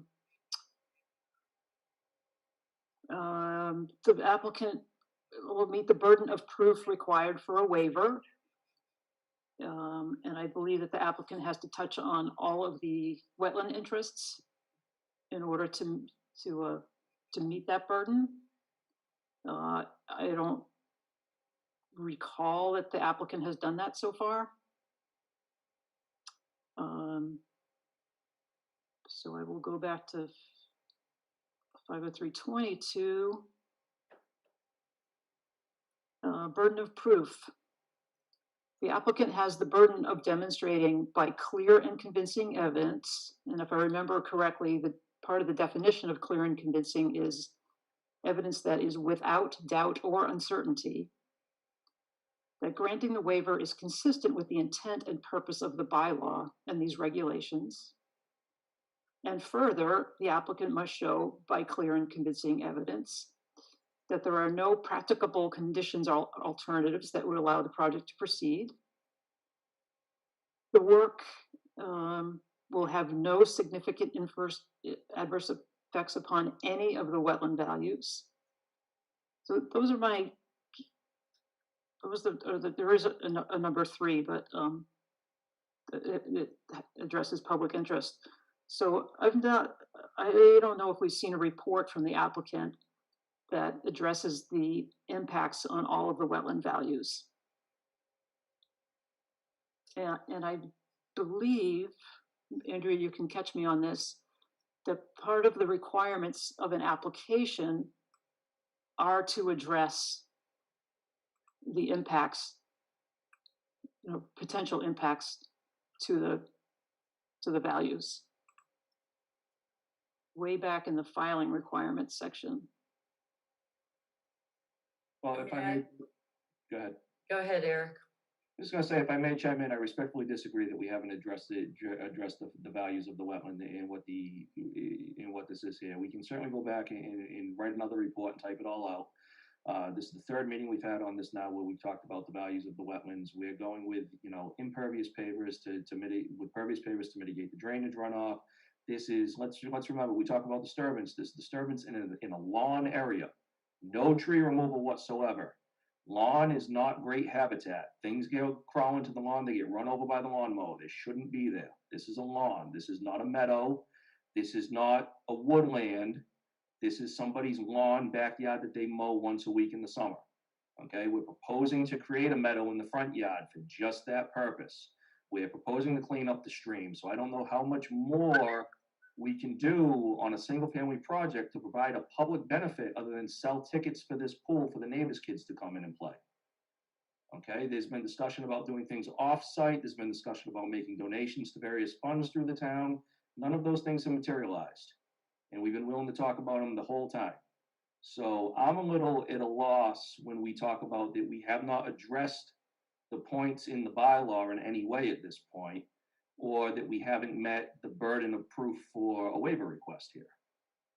Just my opinion.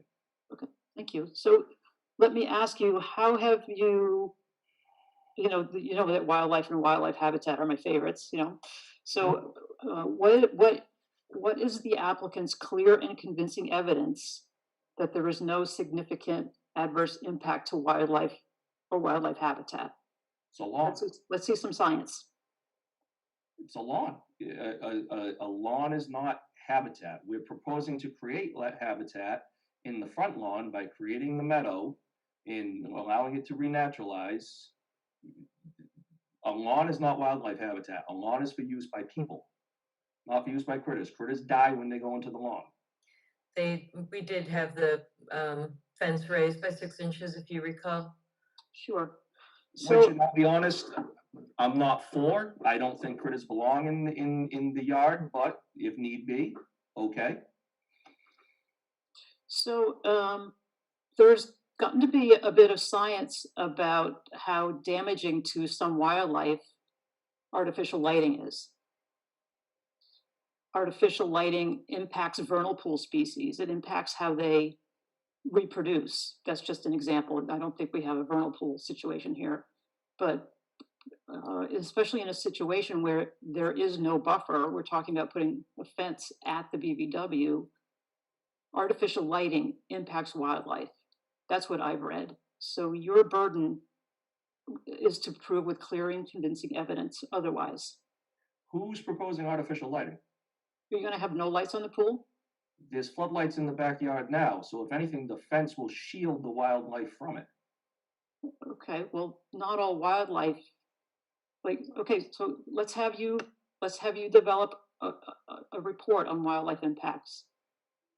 So let's go through before we start asking for the applicant for reports that may or may not be pertinent to what we're trying to do here. So is there any other comments? Roy, I'm looking at this like net. The pool will go in the ground, and I'm seeing existing lawn area to be seeded and allowed to naturalize. It wouldn't be there before, 2,140 square feet. I mean, from my perspective, I'm seeing a net improvement. I don't, hang on, Commissioner Lundy. So I'm not sure that that's my perspective. I mean, I don't think that putting the fence up against the wetland buffer line, the wetland line itself is a net improvement. No, I'm talking about the area to the left-hand side there on Howard Street, No, I understand. I mean, so they've offset the disturbance within the buffer zone, and so Eric, so the disturbance of the pavers and the pool itself in the no disturb zone is 2,100 feet? 1805, total permanent buffer zone disturbance is 1805. 1805. And the area in the front is how much? You know what, hold on just a second, I may actually have a typo on here. Let me just do a little quick math. Yeah, it's 2105, excuse me, 2105, that is correct. And we're proposing 2140, so basically a 1-to-1 ratio.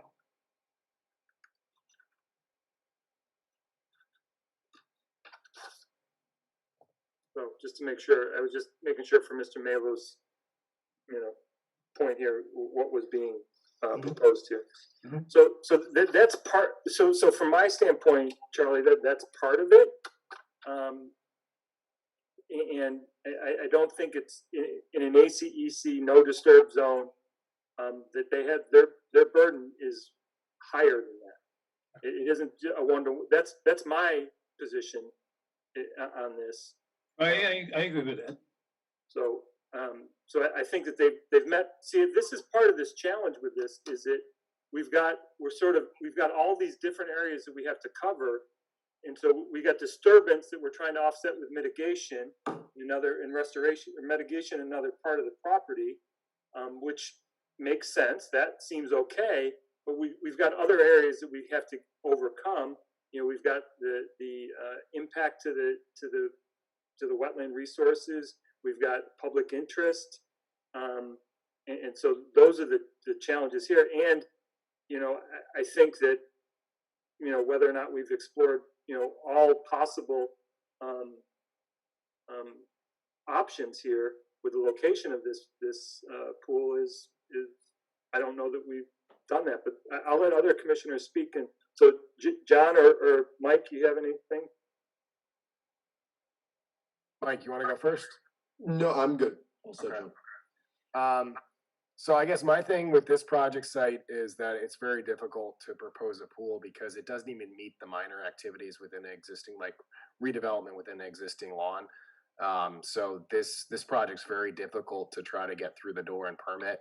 There's a lot of things that you can try to do to provide the waiver requests. It's just, you know, getting that secured waiver request. I mean, Eric was talking about potentially looking at outsource or outside public benefits.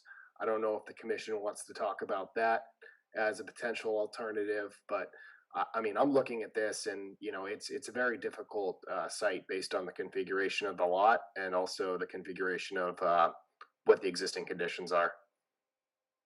Yeah, I agree. This is the challenge with this long, narrow lot on two sides, surrounded by wetland and in an ACEC. I mean, Right. the long, narrow lot puts, you know, 50% of the lot or more in a no disturb zone in an ACEC. And so that's the real challenge here that we're up against. And it's pretty rare that we come across a project, to me, that becomes a real, like, I can't see the way to the permit. And that's my problem.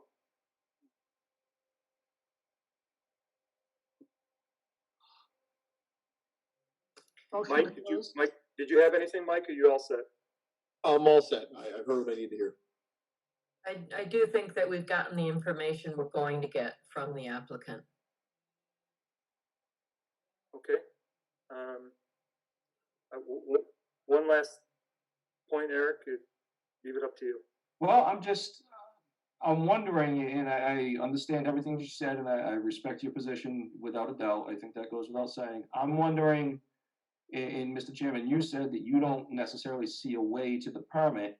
You know, if there's anything that we can do that allows us to see that way, we'd love to hear it. You heard it from me the last meeting. And Yeah, I realize that side. in the plan that you presented did not at least come to that. And I'm not even sure at that point, we still are dealing with public interest. And so that's the challenge is, you know, I think that John talked about it and you talked about it on a single family lot. Public interest is absolutely the hardest thing to get to. There's absolutely no question that that's a real challenge for us as a commission. And it's something we struggle with every time one of these things comes before us in an ACEC with public interest in a waiver situation. There's absolutely no question about it. That's the biggest challenge that we've got here. So, you know, from my standpoint, you know. So if I can just ask for some clarification on something that you just said. You said that I heard it from you at the last meeting we were at, and I highlighted this area on the plan. This is the area that we were talking about renaturalizing. Am I to understand that if we were to be able to come back with a plan to renaturalize this area, you might view the project in a different way? I think that's half of what's in front of me, and I'm still not sure we can get to the waiver. So that might satisfy certain things, but maybe not the public interest aspect of this. Correct. My understanding. Okay. I think also, Eric, I struggled, and I'm hearing the commission struggle. The waiver is no practicable alternative. And the practicable alternative to this size pool, and or to something other than a pool. There's no practice. I think I think those two are very difficult on this project. Okay, understood. Well, if the commission would allow, I know we've been through this a few times now, but I'd love an opportunity to take this back to my client one last time and see if he's willing to make any further concessions or withdraw. I don't know if the commission's willing to put this over for one more meeting to allow us that opportunity.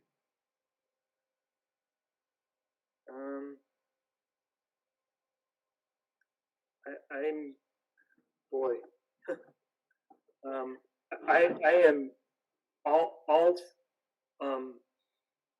I'm open-minded. Let's put it that way. I'm just going to tell you, Eric, that you're uphill against this one. Understood. And so while you may come to us with the the changes regarding the fence line and additional things, and that may not be enough. And I'm just being frank with you. No, and I appreciate that. I do. And that's one commissioner out of 5's position.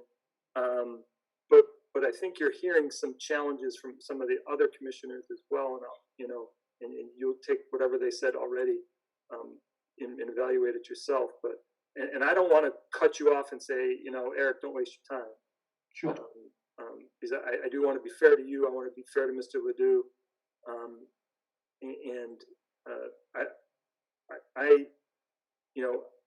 I can make a motion to continue, and if the commission believes that that's in the best interest of this project, we can continue it. If that motion fails, we'll probably go to a vote tonight. I think that's fair. That's all we can ask for. Okay. One more suggestion for the applicant is to look at the section down below where it's kind of I don't know what the easterly side is, where the fence is to think of maybe a teardrop shaped kind of pool, maybe like an oval shape or something along those lines, and as a potential alternative when they're doing their analysis as well. That might be sufficient to get what your size is. I mean, yeah, in that kind of area there. So maybe thinner on this side and a little wider on this side. Yeah, the less amount of structure that you could kind of have within the no disturb zone might be, and less impervious or less pervious pavers might be a route to go through. To kind of try to show less disturbance within the 50 foot. It might not be something that the applicant wants, but if worst case scenario, you might be able to put out a different design. Sure. No, Continuing along the lines of what John just. Just 1 second, Mr. Diaz was speaking. I was just gonna say, well noted, thank you. Okay, Mr. Melo. What I was looking at, continuing along the lines of what John was speaking, if that pool, I mean, it wouldn't be an ideal situation, the deck wouldn't be there. If that will pull down and diagonally a little bit, outside of the 50, how much impact would that have on this? Well, If you're outside of the 50. My greatest concern, and the reason why we didn't do that, is because then we look at cutting out a whole area of existing trees within here. This whole area here is trees that go away. And we just thought although it's outside of the 50, that's great, but it's still within a buffer zone. So we didn't want to look at taking trees away. It's something that we could take another crack at and consider. It poses some functionality issues for the pool and the patio area, which that's not of the commission's concern. I understand that. So that's something that my client would have to be able to live with on his end. It has to be practical. It has to be no practicable. No practical. It's not Yeah, maximum extent practicable. It is a practicable alternative. Okay. Just before I forget, any public comment on 181 Howard Street?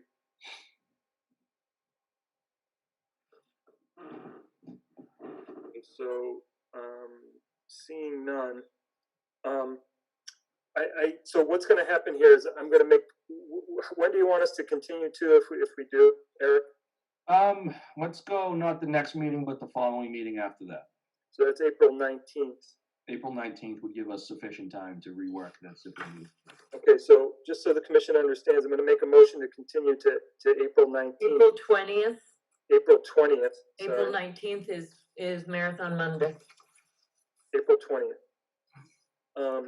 That if that motion fails, we'll go to a vote tonight.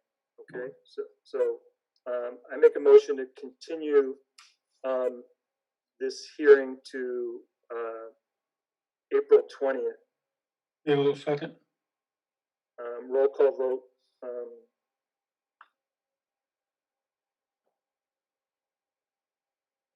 I'm not frozen here. I'm just trying to consider here.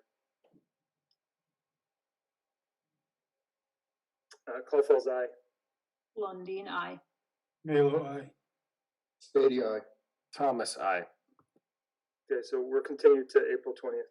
Awesome. Thank you all for your willingness to continue it and your cooperation. We appreciate it.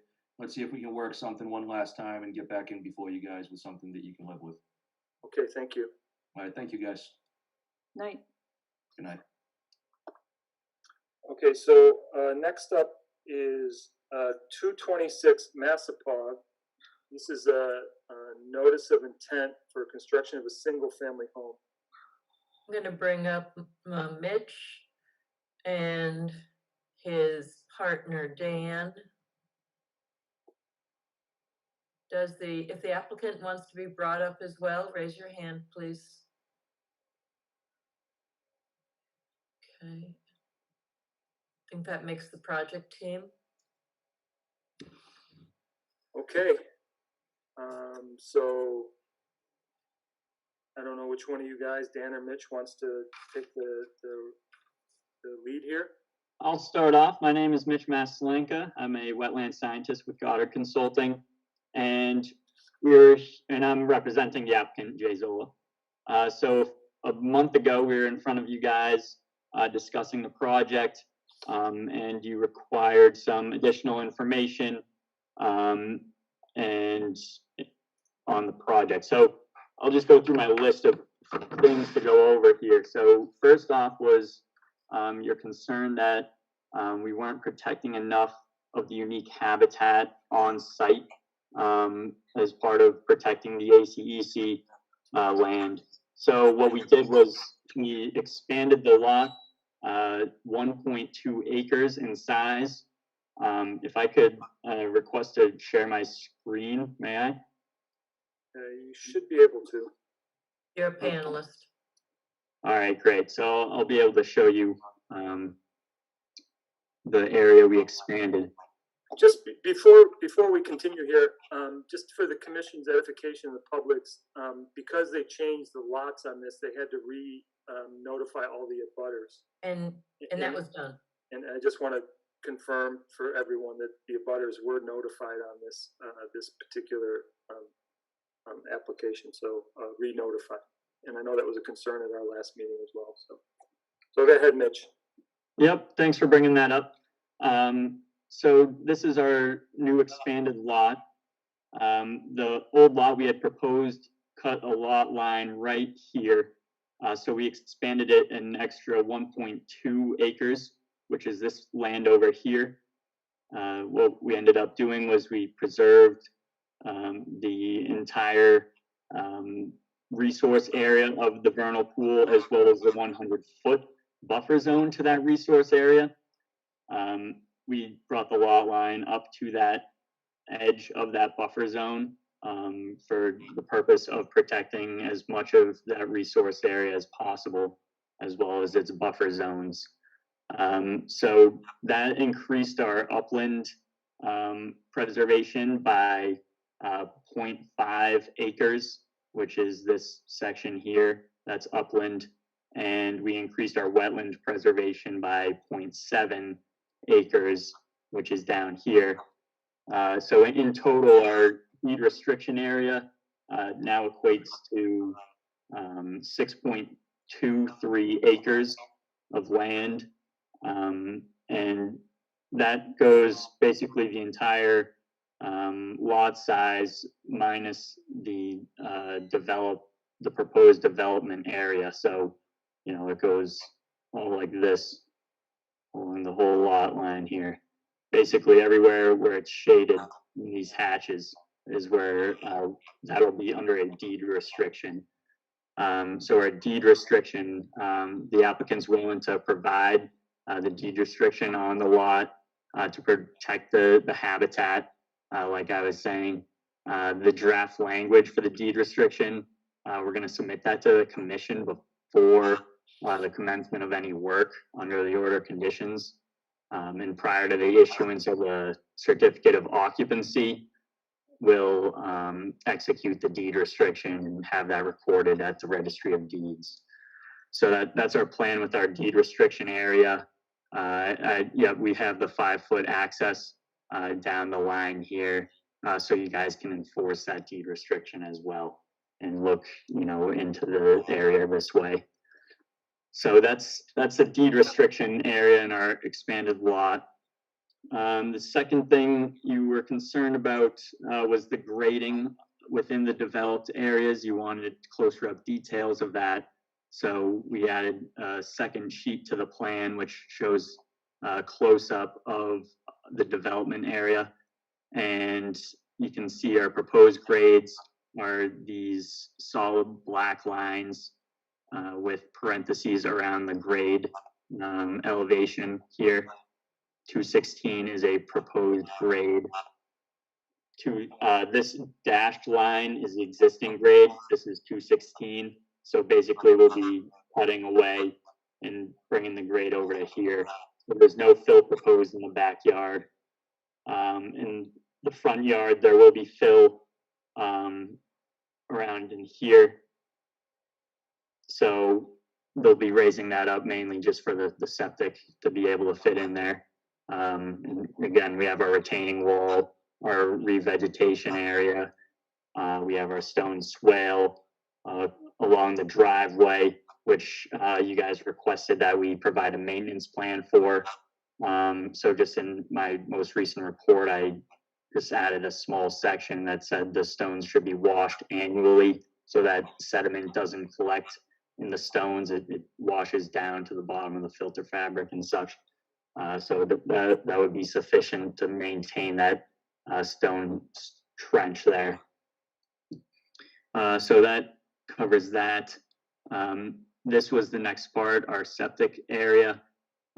We've proposed a fast septic system, which involves low nitrogen technology. And Andrea wanted she wanted us to speak with the Board of Health, I forget his name, but we had our sales rep that knows a lot about this fast septic system. We had him call. I haven't gotten any updates on how that call went, but apparently there's a few fast septic systems in town already. He said there is one at 25 Robert Drive, if anyone knows where that is. But it's a fast septic system with low nitrogen technology. So that's what we thought would be sufficient for this area to keep the wetlands protected just 50 feet away. So that's that on the septic system. Oh yeah, there's a lot of details on that septic system on the site plans. So you can read through those and get some good details on that all over here too. So that's that on the septic system. Hydrologic alterations you guys were concerned about. So although we didn't have technical data to support this, we're saying that the water is going to be recharged within the limit of work. So the hydrological connections will basically mimic the existing conditions in relation to the 50-foot buffer zone and the BVW. So that's what we had to say on that. We talked with our engineer, Craig. He was fine with that statement as well. He had nothing else to add to that. So we're going with that. And yeah, so I believe that addresses all the concerns you guys had from last hearing. So tonight we'd be requesting an order of conditions be issued with your conditions, of course, special conditions, so that we can close this project out and start construction and the deed restriction process and such. So we're open to questions and comments at this time. Thank you. Thank you very much. I appreciate that concise response here. So, Andrea, do you want to give us a little bit of a summary of the staff report? Sure. I think Mitch did a great job describing the changes in the plan. I did speak with town council regarding a deed restriction. And as my staff report says, he does prefer a conservation restriction mainly because it's a perpetual condition. But deed restrictions by themselves have only a 30-year life. So he says that we can, if we choose to go with a deed restriction, we should call it a perpetual condition in our condition. I am a little leery about the difference between them without seeing the language ahead of time to make sure that the applicant and the commission have the same expectation of what that deed restriction is. But I did hear Mitch say that he picked up on one of the conditions I suggested in the report is that that the draft language be provided to us for town council's approval before any work is done on the site. That he's looking, our town council, I believe, is meeting the commission's interest in having it be comparable to a conservation restriction. And if he finds that he can edit it to be such, then the applicant's at risk because we'll accept those edits. The second change that I suggested was the ability for the commission to inspect the deed restriction should not be limited to a 5-foot pathway on its southern border, but should extend across the entire area restricted, because any incursions into the restricted area are not going to come from the abutter to the south. It's going to come from the new homeowner who has such a tight area to live in and work in. And so if the applicant is okay with that, I think it's a requirement. Then you now have, I believe the applicant has done everything they possibly can do. If we can restrict 7 acres of land and as a perpetual sensitive wetland habitat, the area that's being restricted is a very significant area. You have to decide. I think that our peer reviewer and the wildlife assessment said there will be an impact to this house on wildlife. But you have an opportunity to protect a whole lot larger area and the true significant habitat, which is presently off-site. So I think you should be very thoughtful about what's best for the environment here. I appreciate that, Andrea. So I think certainly from my standpoint, we've covered most of that ground already with regards to potential impact. Natural Heritage has come out and said that this would not result in a take. I think that the overall benefit of protecting the remainder of this property, other than what is being developed, is greater than what the impact could be. The impact was described by both consultants is minor. I think that we're talking about the least desirable portion of the property with regards to wildlife habitat.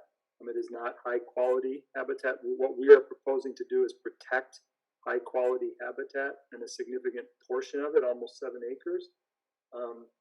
I think from my standpoint,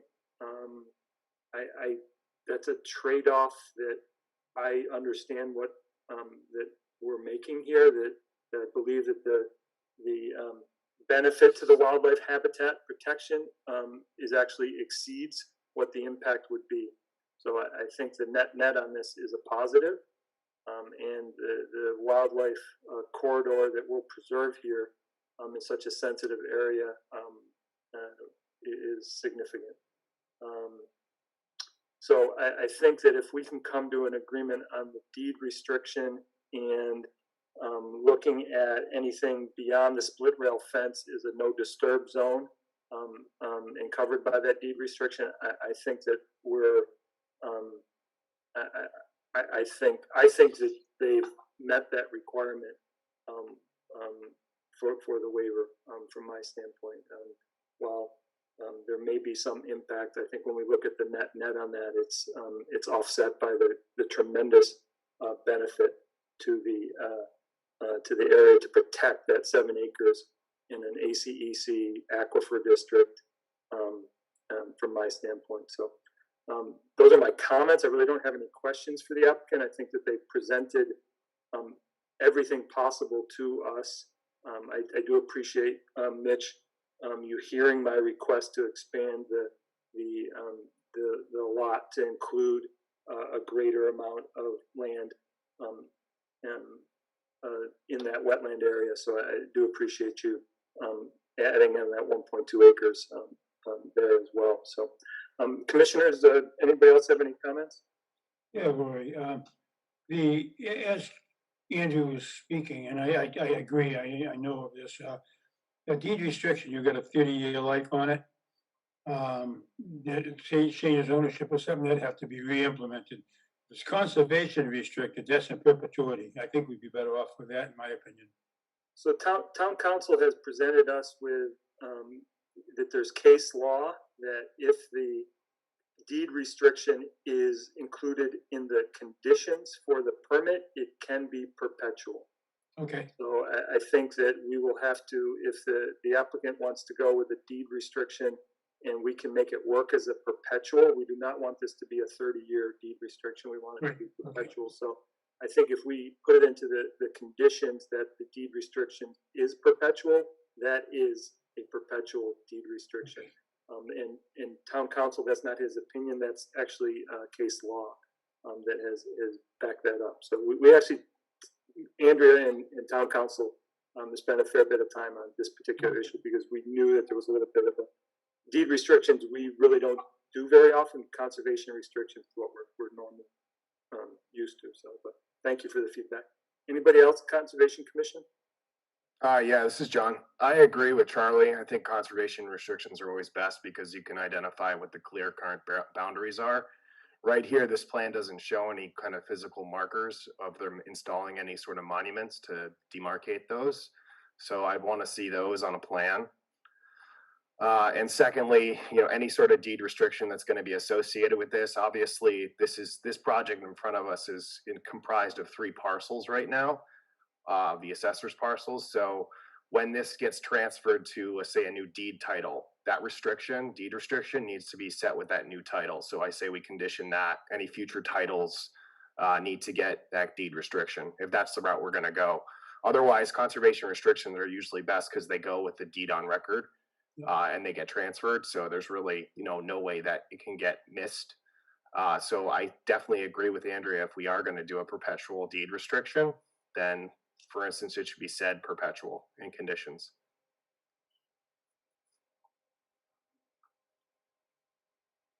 You can agree with my inspection across the whole property too? What's that? You can agree with getting inspection across the whole CR?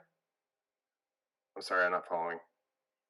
There's if you notice on the screen, there's just a 5-foot wide easement for the commission to access. Oh yeah, I mean, for instance, conservation restrictions are treated, for instance, the whoever the monitoring authority is should have the rights to enter wherever they need to for monitoring. So if that's the way the deed restriction is going to be, I'd rather go with the CR.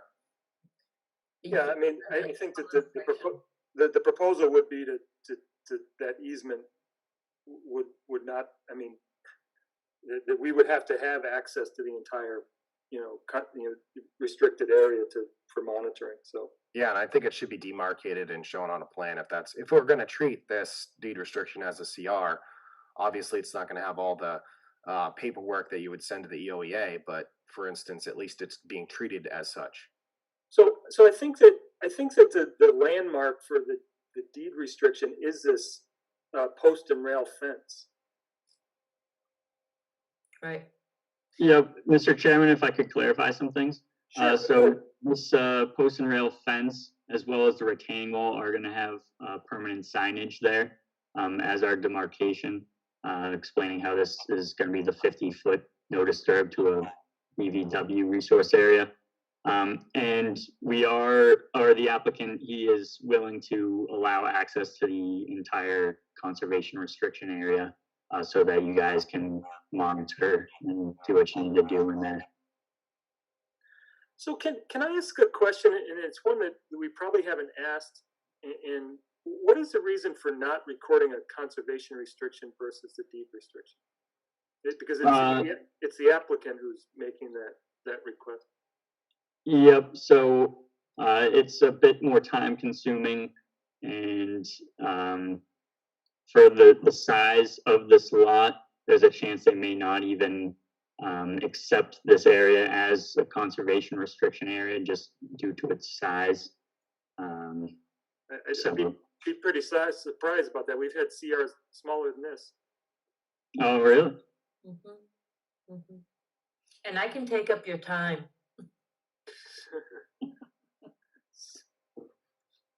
Yeah, I'm working on one right now that's roughly about the same size. I mean, there is a waiting period, but it's doable.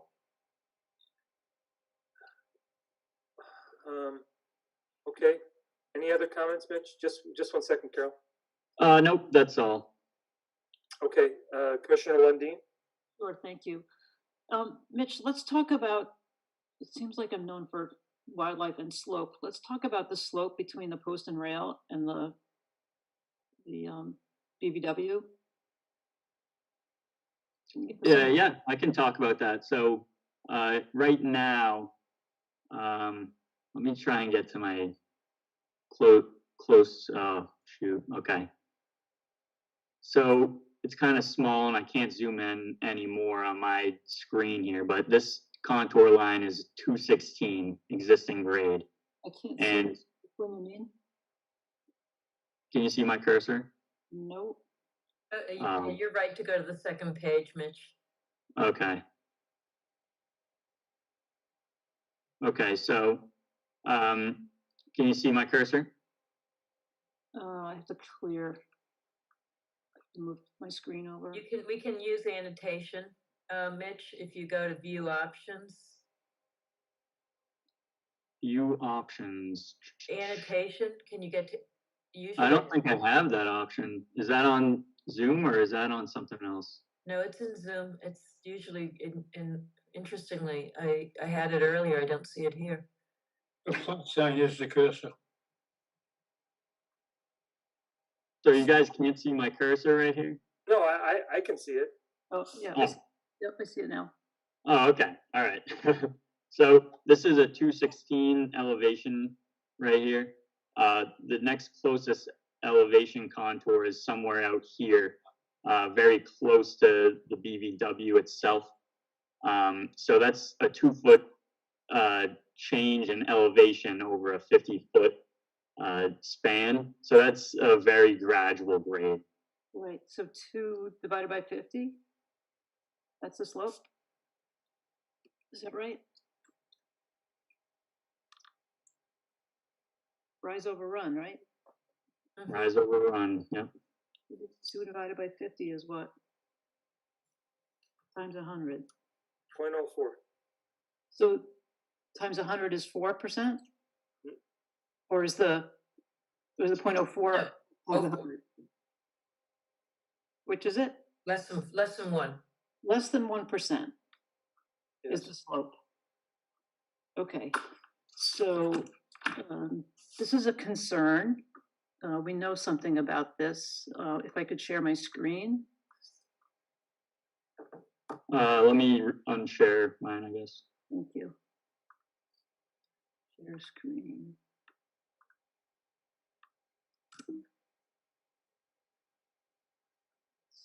You are screen sharing, okay. Can you see a red, white, and blue document? Yeah.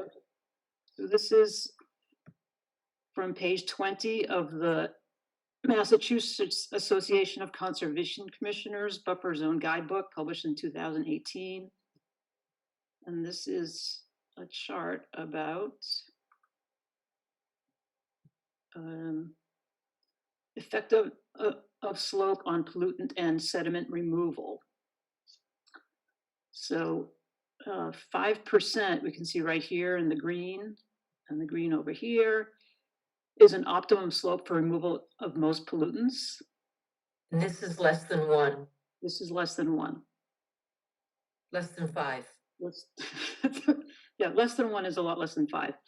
So I wonder, the optimum slope for sediment removal is between 8 and 12%. A wider buffer is needed for slopes greater than 15%. That doesn't count in here. So at less than 1% slope, we're not doing very well removing pollutants or sediment. What would it look like? How can the applicant make this better? Well, during construction, we'll have erosion control, so sediment won't even get into that area. And also, our proposed grade actually takes that contour and bumps it out even further. So you'd have to redo your calculation a bit, because this is the proposed contour. So we're actually lessening grade. So we'd actually be, making it more optimum. I'm sorry, I'm not following you. What we're looking at on the plan is what? This is a proposed grade. So what we'll be doing is we're going to take this existing grade and we're going to shift it further away from the BVW so that there's more, or the slope will decrease even further than what it is right now. Wait, I'm sorry, I'm not really following us here. Didn't we just say that the slope is 1% or less? Yes. It's less than 5%, so it's optimal already. So it's already optimal. It's generally flat. So I don't think there's going to be any sort of transference or any sort of issue for sediment deposition or any sort of transfer of pollutant if it's flat. Agreed. So you're both saying that this chart does not apply here? This chart will not apply against this because they're not doing any slope enhancements or any changes to slope. They're keeping it generally the same. It's generally flat. The slope is 1% or less. There's not going to be any sort of potential hazard, and what they're going to be doing is putting up erosion controls to be a safety net measure. During construction? During construction, yes. But then, for instance, stabilization of the soils will occur in that location. So for instance, all that will filter out any sort of potential for sheet flow, runoff potential that's coming off to the rear there. The rest of it from the driveway, I believe, is being attenuated from that stormwater device that they're installing up closer to the road. So even for a small, minor scale project of this nature, they're already going above and beyond with the stormwater improvements, even though it is a single family residence. Okay. Just wanted to bring that up because it's a thing that I know about. Tish, I should send you a link to that. No. One thing that I had, Rory, was since lot 1 is currently in I guess our docket right now, are we going to see more potential from the applicant coming in front of us for any future projects?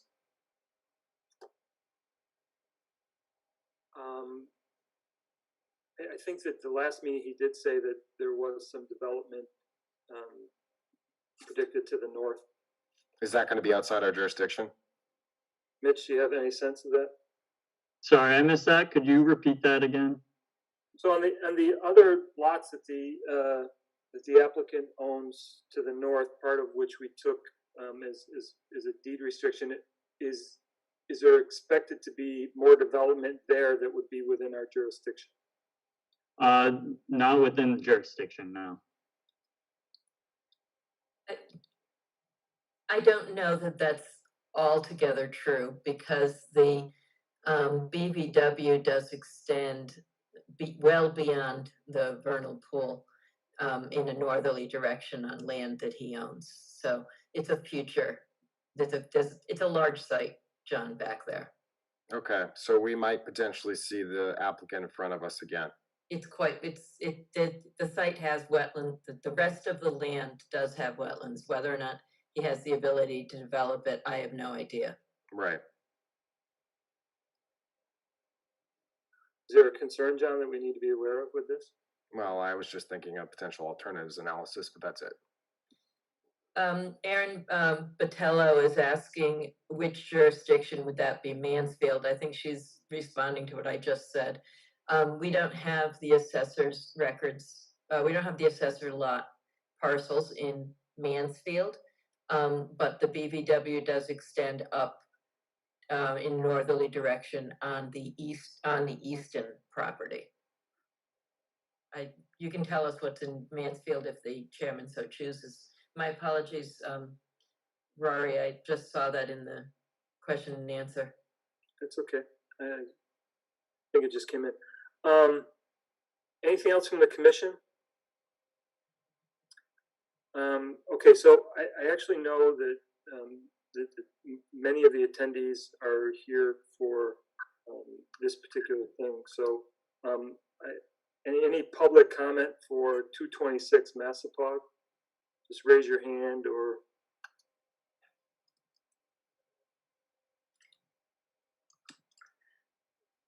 Mr. Mcpherson.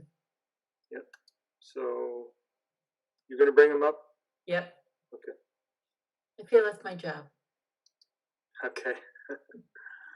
I'll leave it to you then. Mr. Mcpherson, you can unmute yourself and then identify yourself, please. Sure, thank you very much. Charles McPherson, 43 Patty's Road in Mansfield. And I just wanted to say initially, I was extremely opposed to this project because of the public interest and critical environmental concerns that I have over the wetlands and the fact that it does affect the Canoe River aquifer. Not to mention the fact that there are clearly some disturbances to the wildlife and habitat back there. I've lived in Mansfield here for in excess of 30 years, and knowing the woods out there very well, we have a lot of species that are considered threatened. Right now we have, based on the Massachusetts publications, there are 2 threatened species back there, the marblehead salamander, the marbled salamander and the Blanding's turtle. And I know that those are concerns right now as they are threatened species in the state of Massachusetts. In addition, we have other special concern wildlife back there. So I'm glad to see that Easton Conservation is taking care of trying to protect that area and making sure that that 7 acres is out there to protect those animals. The aquifer for Easton, as you know, that comes right into Mansfield, and that's the basis of our drinking water. And so that's a high concern for us residents here in town, making sure that that's protected. I do have concerns about the fact that the runoff could get into the aquifer. And so knowing that, I would like to see the Conservation Committee make that a conservation restriction and not a deed restriction. Protecting that perpetually. I know that you've talked about the fact that it can be a deed restriction on a permanent basis, but I think there is more protection by having it out there as a conservation restriction. So I would advocate that the committee move to push that as a conservation restriction. those are really the things that I'm concerned about. And I think protecting the wildlife back there and having that 7 acres as a buffer zone is critical. So I want to thank you for doing that. That's all I have at this point. Appreciate that. Thank you for the comments. Thank you. Any other public comment for 226 Massapon?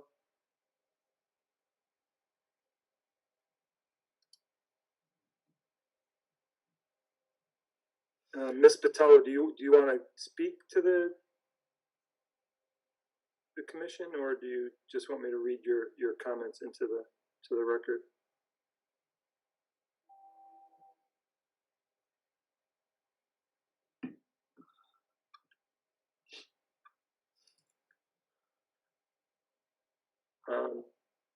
Okay, so she notes that Erin Botello, my concern was the wildlife behind my house. I assume she's one of the Mansfield abutters, making sure there wouldn't be a disturbance.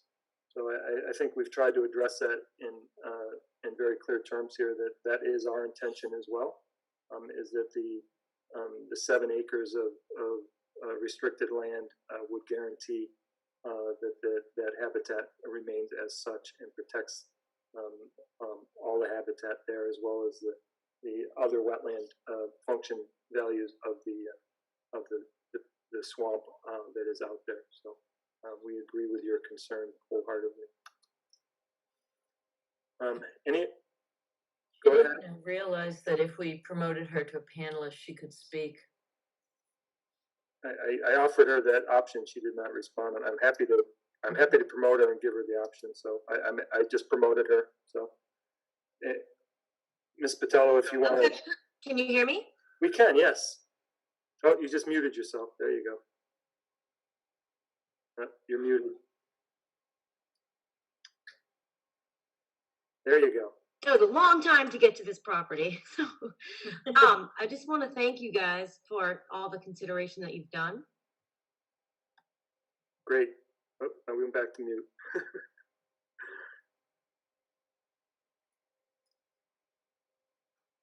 Okay, it might be better with no video. There you go. All right, so I just want to thank you for that consideration. I'm one of the newly notified abutters, apparently, as you must have said, to extend the property line. So that must be when I received the notice, because I really didn't know anything about it. So that kind of threw me into a frenzy of the wildlife and the reason why we live here. We've been here 9 years. We've been in Mansfield for 16. I used to live near conservation land on Maple before. We love it. We love hiking. Yep. You lost your audio again.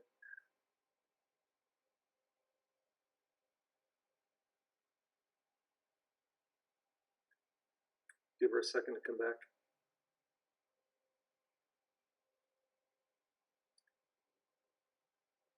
I can feel the love even though she's not talking. So she says it's fine. Just thank you for protecting the wildlife.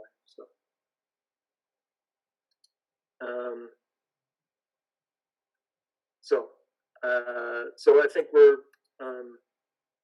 I think she said what she had to do. I think that the abutters along the Mansfield, I didn't get her address. I don't know if she could put it in the Q&A or the chat so that we could record that. I know she's from Mansfield. Get it. So I think that certainly the applicant has heard our need to protect the land and has restricted the development to the furthest corner of this property and the lowest quality wildlife habitat, and restricting the rest of the property from my standpoint. If there's no further public comment, so 59 Patty's Road, Tish, just for the record. Okay. If there's no further public comment, maybe we could close the hearing and then deliberate and talk about well, let's keep it open for a second here. So what is the commission's appetite here for the conservation restriction versus the deed restriction? And maybe Andrea can give me some clarification to the applicant's concern about a timeline here of getting the conservation restriction approved.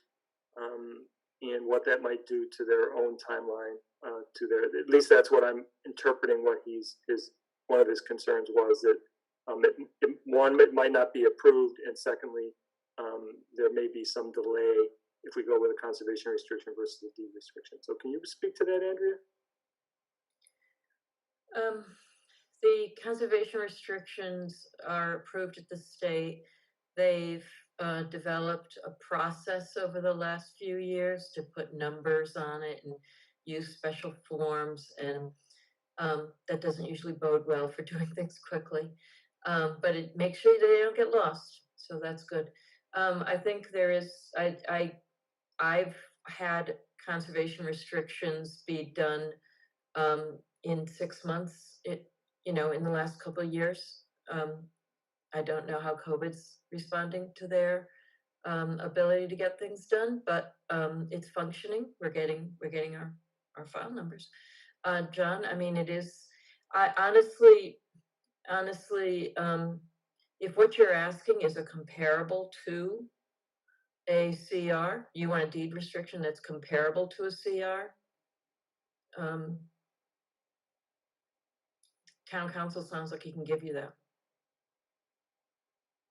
Okay. It has to be what town council says. It can't be something that they negotiate.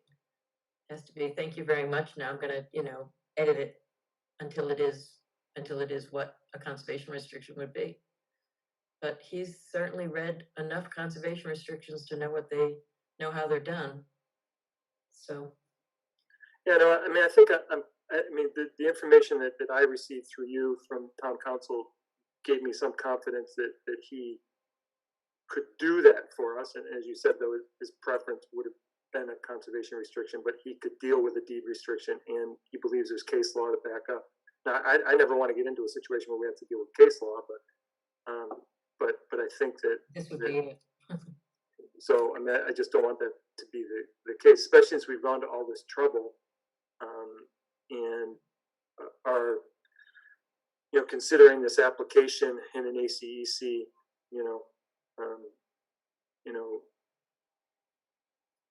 rare species situation. So I think that what I'm hearing is that if we move forward with a deed restriction, that the applicant has to be in a position to be receptive to the town council's edits of the proposed language. And I think that, as you mentioned, we'd actually have to have approval of the deed restriction before work began, not just submitting the draft language. That was a little bit of a subtle difference that I'd like to make sure that is understood by the applicant. Any other comments from the commission? Do they feel strong? I mean, John, you feel like we should go for a CR on this?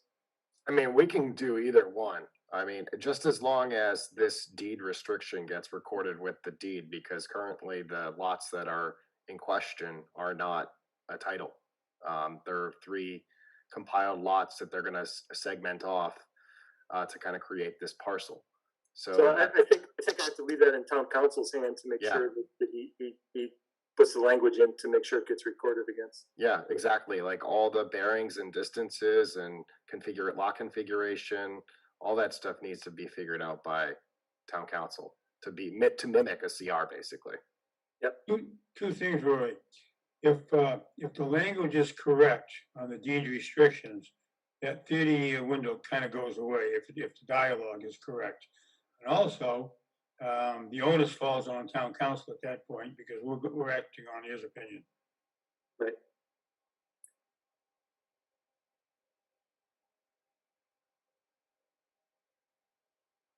Carol's got a question. Yeah, I was just reading a comment from one of the abutters, and his comment. I'll read it into the record. So this is from Mr. Mcpherson, Patty's Way. If the deed restriction has to go before the town, how much time would actually be saved versus going for the conservation restriction? So, Carol. Right. I was just wanting to reframe that we're here to protect the environment and serve the public.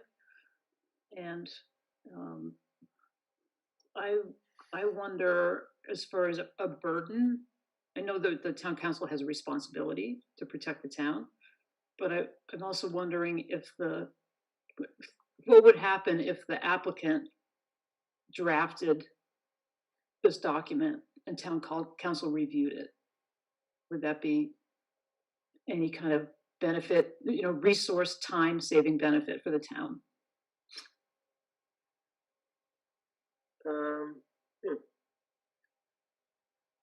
It's an interesting. The town council drafts it themselves.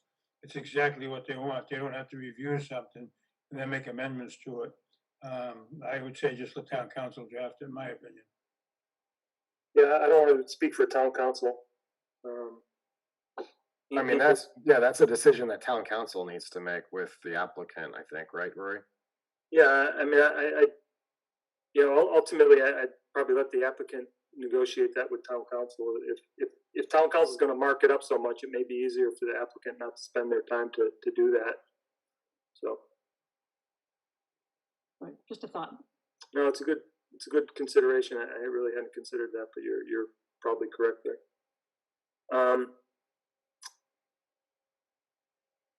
So, any other comments from the commission? And seeing no further public comment, I think I'm prepared to move forward here. Are you, Mitch? You want us to close? Yes, please. Okay. So I'm going to make a motion to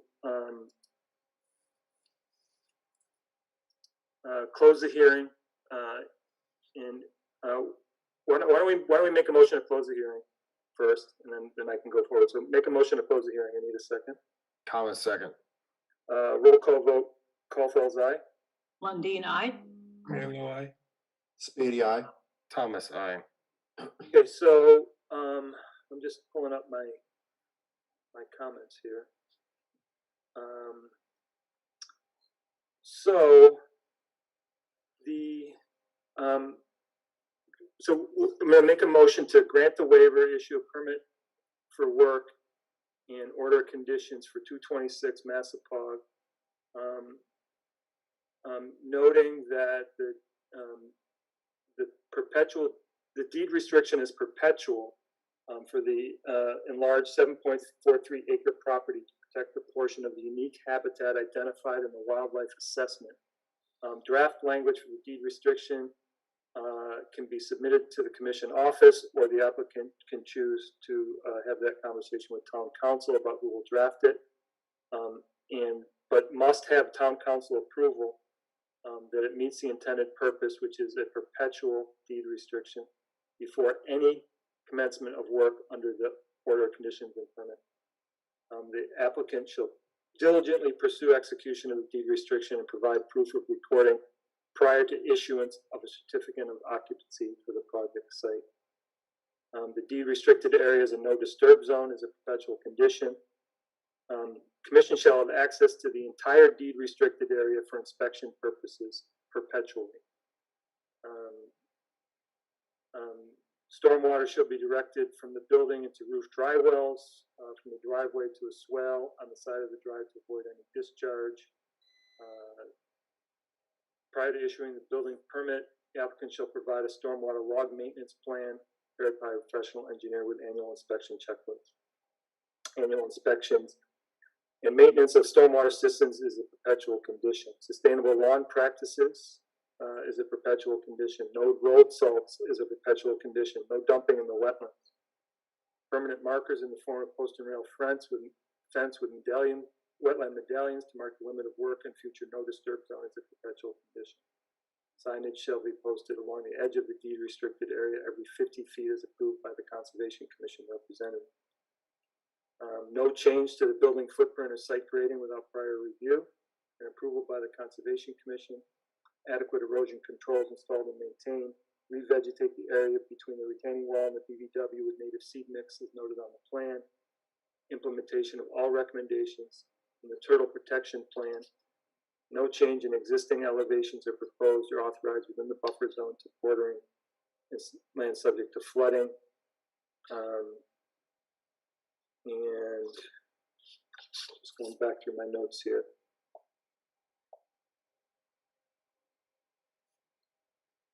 The proposed septic system is a fast, low nitrogen system that is currently under review by Board of Health. And any deviation from using a fast, low nitrogen system must come before us.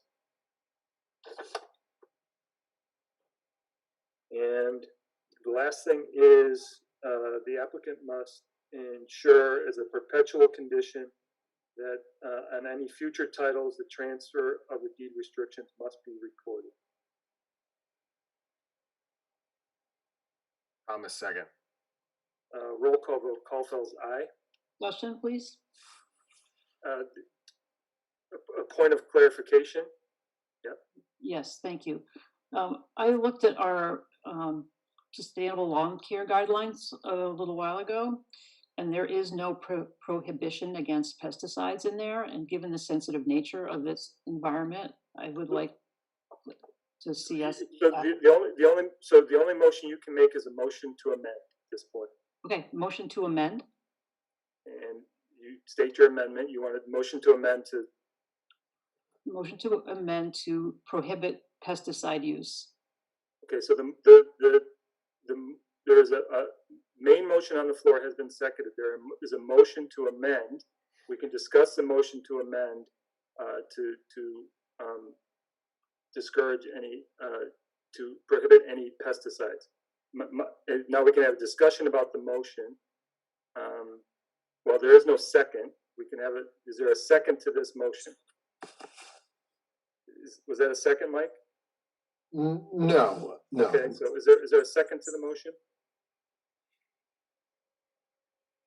Okay, so the motion fails for lack of a second.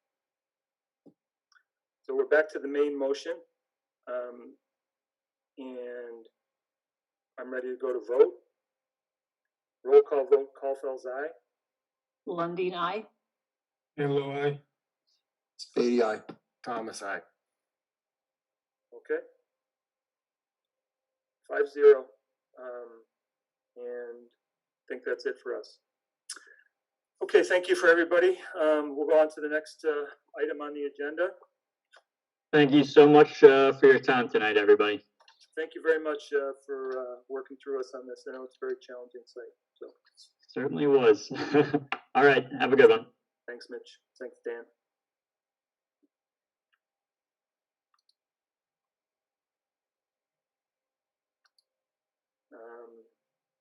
Okay, so next up is 7 Ken Bain Drive with a request for certificate of compliance.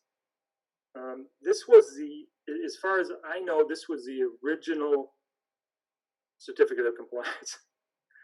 The original order that was not compliant went through a separate order to become compliant. The second order got a partial certificate having been found compliant, and now you have to go back and vote on the original order number 152-1045 in Easton 807. You know this site very well. For the record, it's recorded here as 1047, just to be clear. So it's 807 in my staff report. yeah, 807 in the DEP number is 152-1047. So you said 145. So Okay. yeah. So Tired. Yeah, no, The I perpetual get you. conditions, there's a series of them listed in the staff report, number 26, a deed prohibition on filling wetlands, which I don't think they've ever done. 27, no dumping in wetlands. 28, no herbicide or pesticide within 10 feet of the wetland. And 29, use slow release fertilizer. 31, no road salt.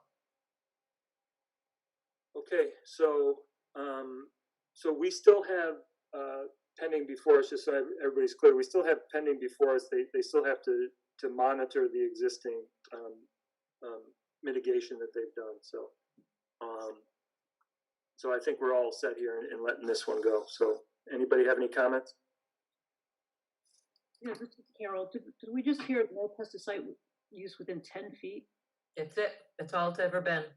How is that good enough to protect the public interest? How can you enforce it anyways? So this was in 2004, Carol. We can't change the conditions Well, from a 2004 order. That's what I'm wondering. Yeah, we can't change it. Yeah, well, what was ever written in the order has to stand, and that's it. Yeah, anything additional that you're looking to pursue, you can't act on unless it's conditioned within an existing or pre-existing order. Okay, thank Or you. you open up a new order. Right, okay, thank you. I didn't know that, and I'm getting pretty tired. So I'm so getting tired too.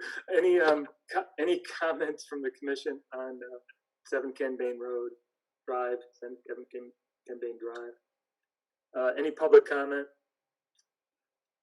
Seeing none, make a motion to issue a certificate of compliance for 7 Ken Bain Drive, noting the perpetual conditions as noted in the staff report. Spady, second. Roll call vote, Caulfield's aye.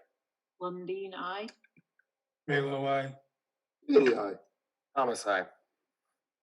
Okay, I didn't see any meeting minutes. Did we have any? No, I'm still working on them. Okay, so there's no meeting minutes. February 22nd and March 8th or whatever it is, the March meeting. 15th, yeah. We'll have them for next week.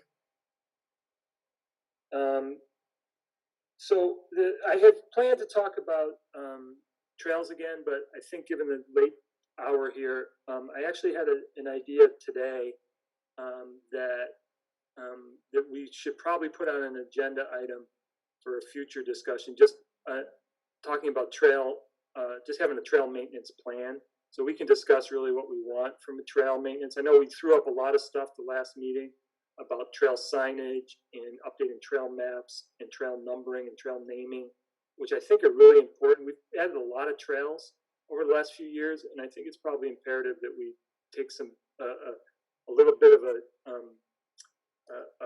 deep breath and say, okay, what do we want to accomplish here now that we've got all these trails? I've been hearing from the public that they're out on these trails and they're new to them and they're not quite sure where they are, and I think that that's something probably we should try and address. So I think probably when we have the time at a next meeting, I'd hope to even get to this today, but given the nature of the conversations we had, it was impossible to. So I think at the next opportunity, I'll put on a discussion, but I want us all to think about it before then, so that we can come to the next meeting where we have a trail maintenance plan discussion, where we can sort of map out what the next year or so looks as the priorities for us.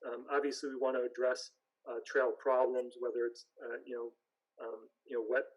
wet sections that need to be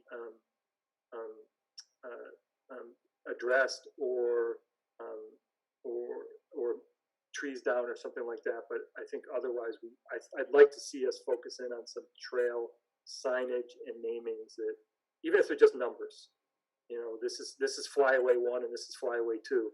I think we need to get to that point, I think. So I'm just going to sort of defer. I hope you don't mind. We just defer this conversation here at 9:30 and put it off in a broader sense. We'll talk about it sort of a broader maintenance plan for the trails in a future meeting. Okay. Andrea, you got anything for us? Oh, what could possibly be important? Most everything can be handled, but there was a second request for a geocache by the same person who put it up in Wheaton on January 2021. She wants to put another one at New Pond, a few feet off the trail, used by fishermen to access the pond. I am a big fan of geocache. It gets people in the woods. Right. At a later meeting, I'm going to talk to you about the Sam Wright Field reconstruction. We've removed all the concrete. We did some test pits. We found better better soils, easier wetland creation in the area, but not on the, in the work area, but not in the area. It's a modification. So Minor I'll talk to modification. you about that at another time. Okay, And I spoke to Chris Patrick. The donations have been accepted into a gift account by the select board tonight. great. And thank you to Chris for standing in for us. I really do appreciate that. So I will reach out to him tomorrow and thank him. You did a great job. Oh, you heard it? Good. Okay. Anything else, Andrea? So I have no further issues. So Motion to adjourn. That's quick. so Thomas with the motion to adjourn, Melo with a second. Roll call vote. Callfell's aye. Lundin, aye. Milo, aye. Bailey, aye. Thomas, aye. Thank you all. Appreciate it. Take care. Good night, everyone. Later, guys.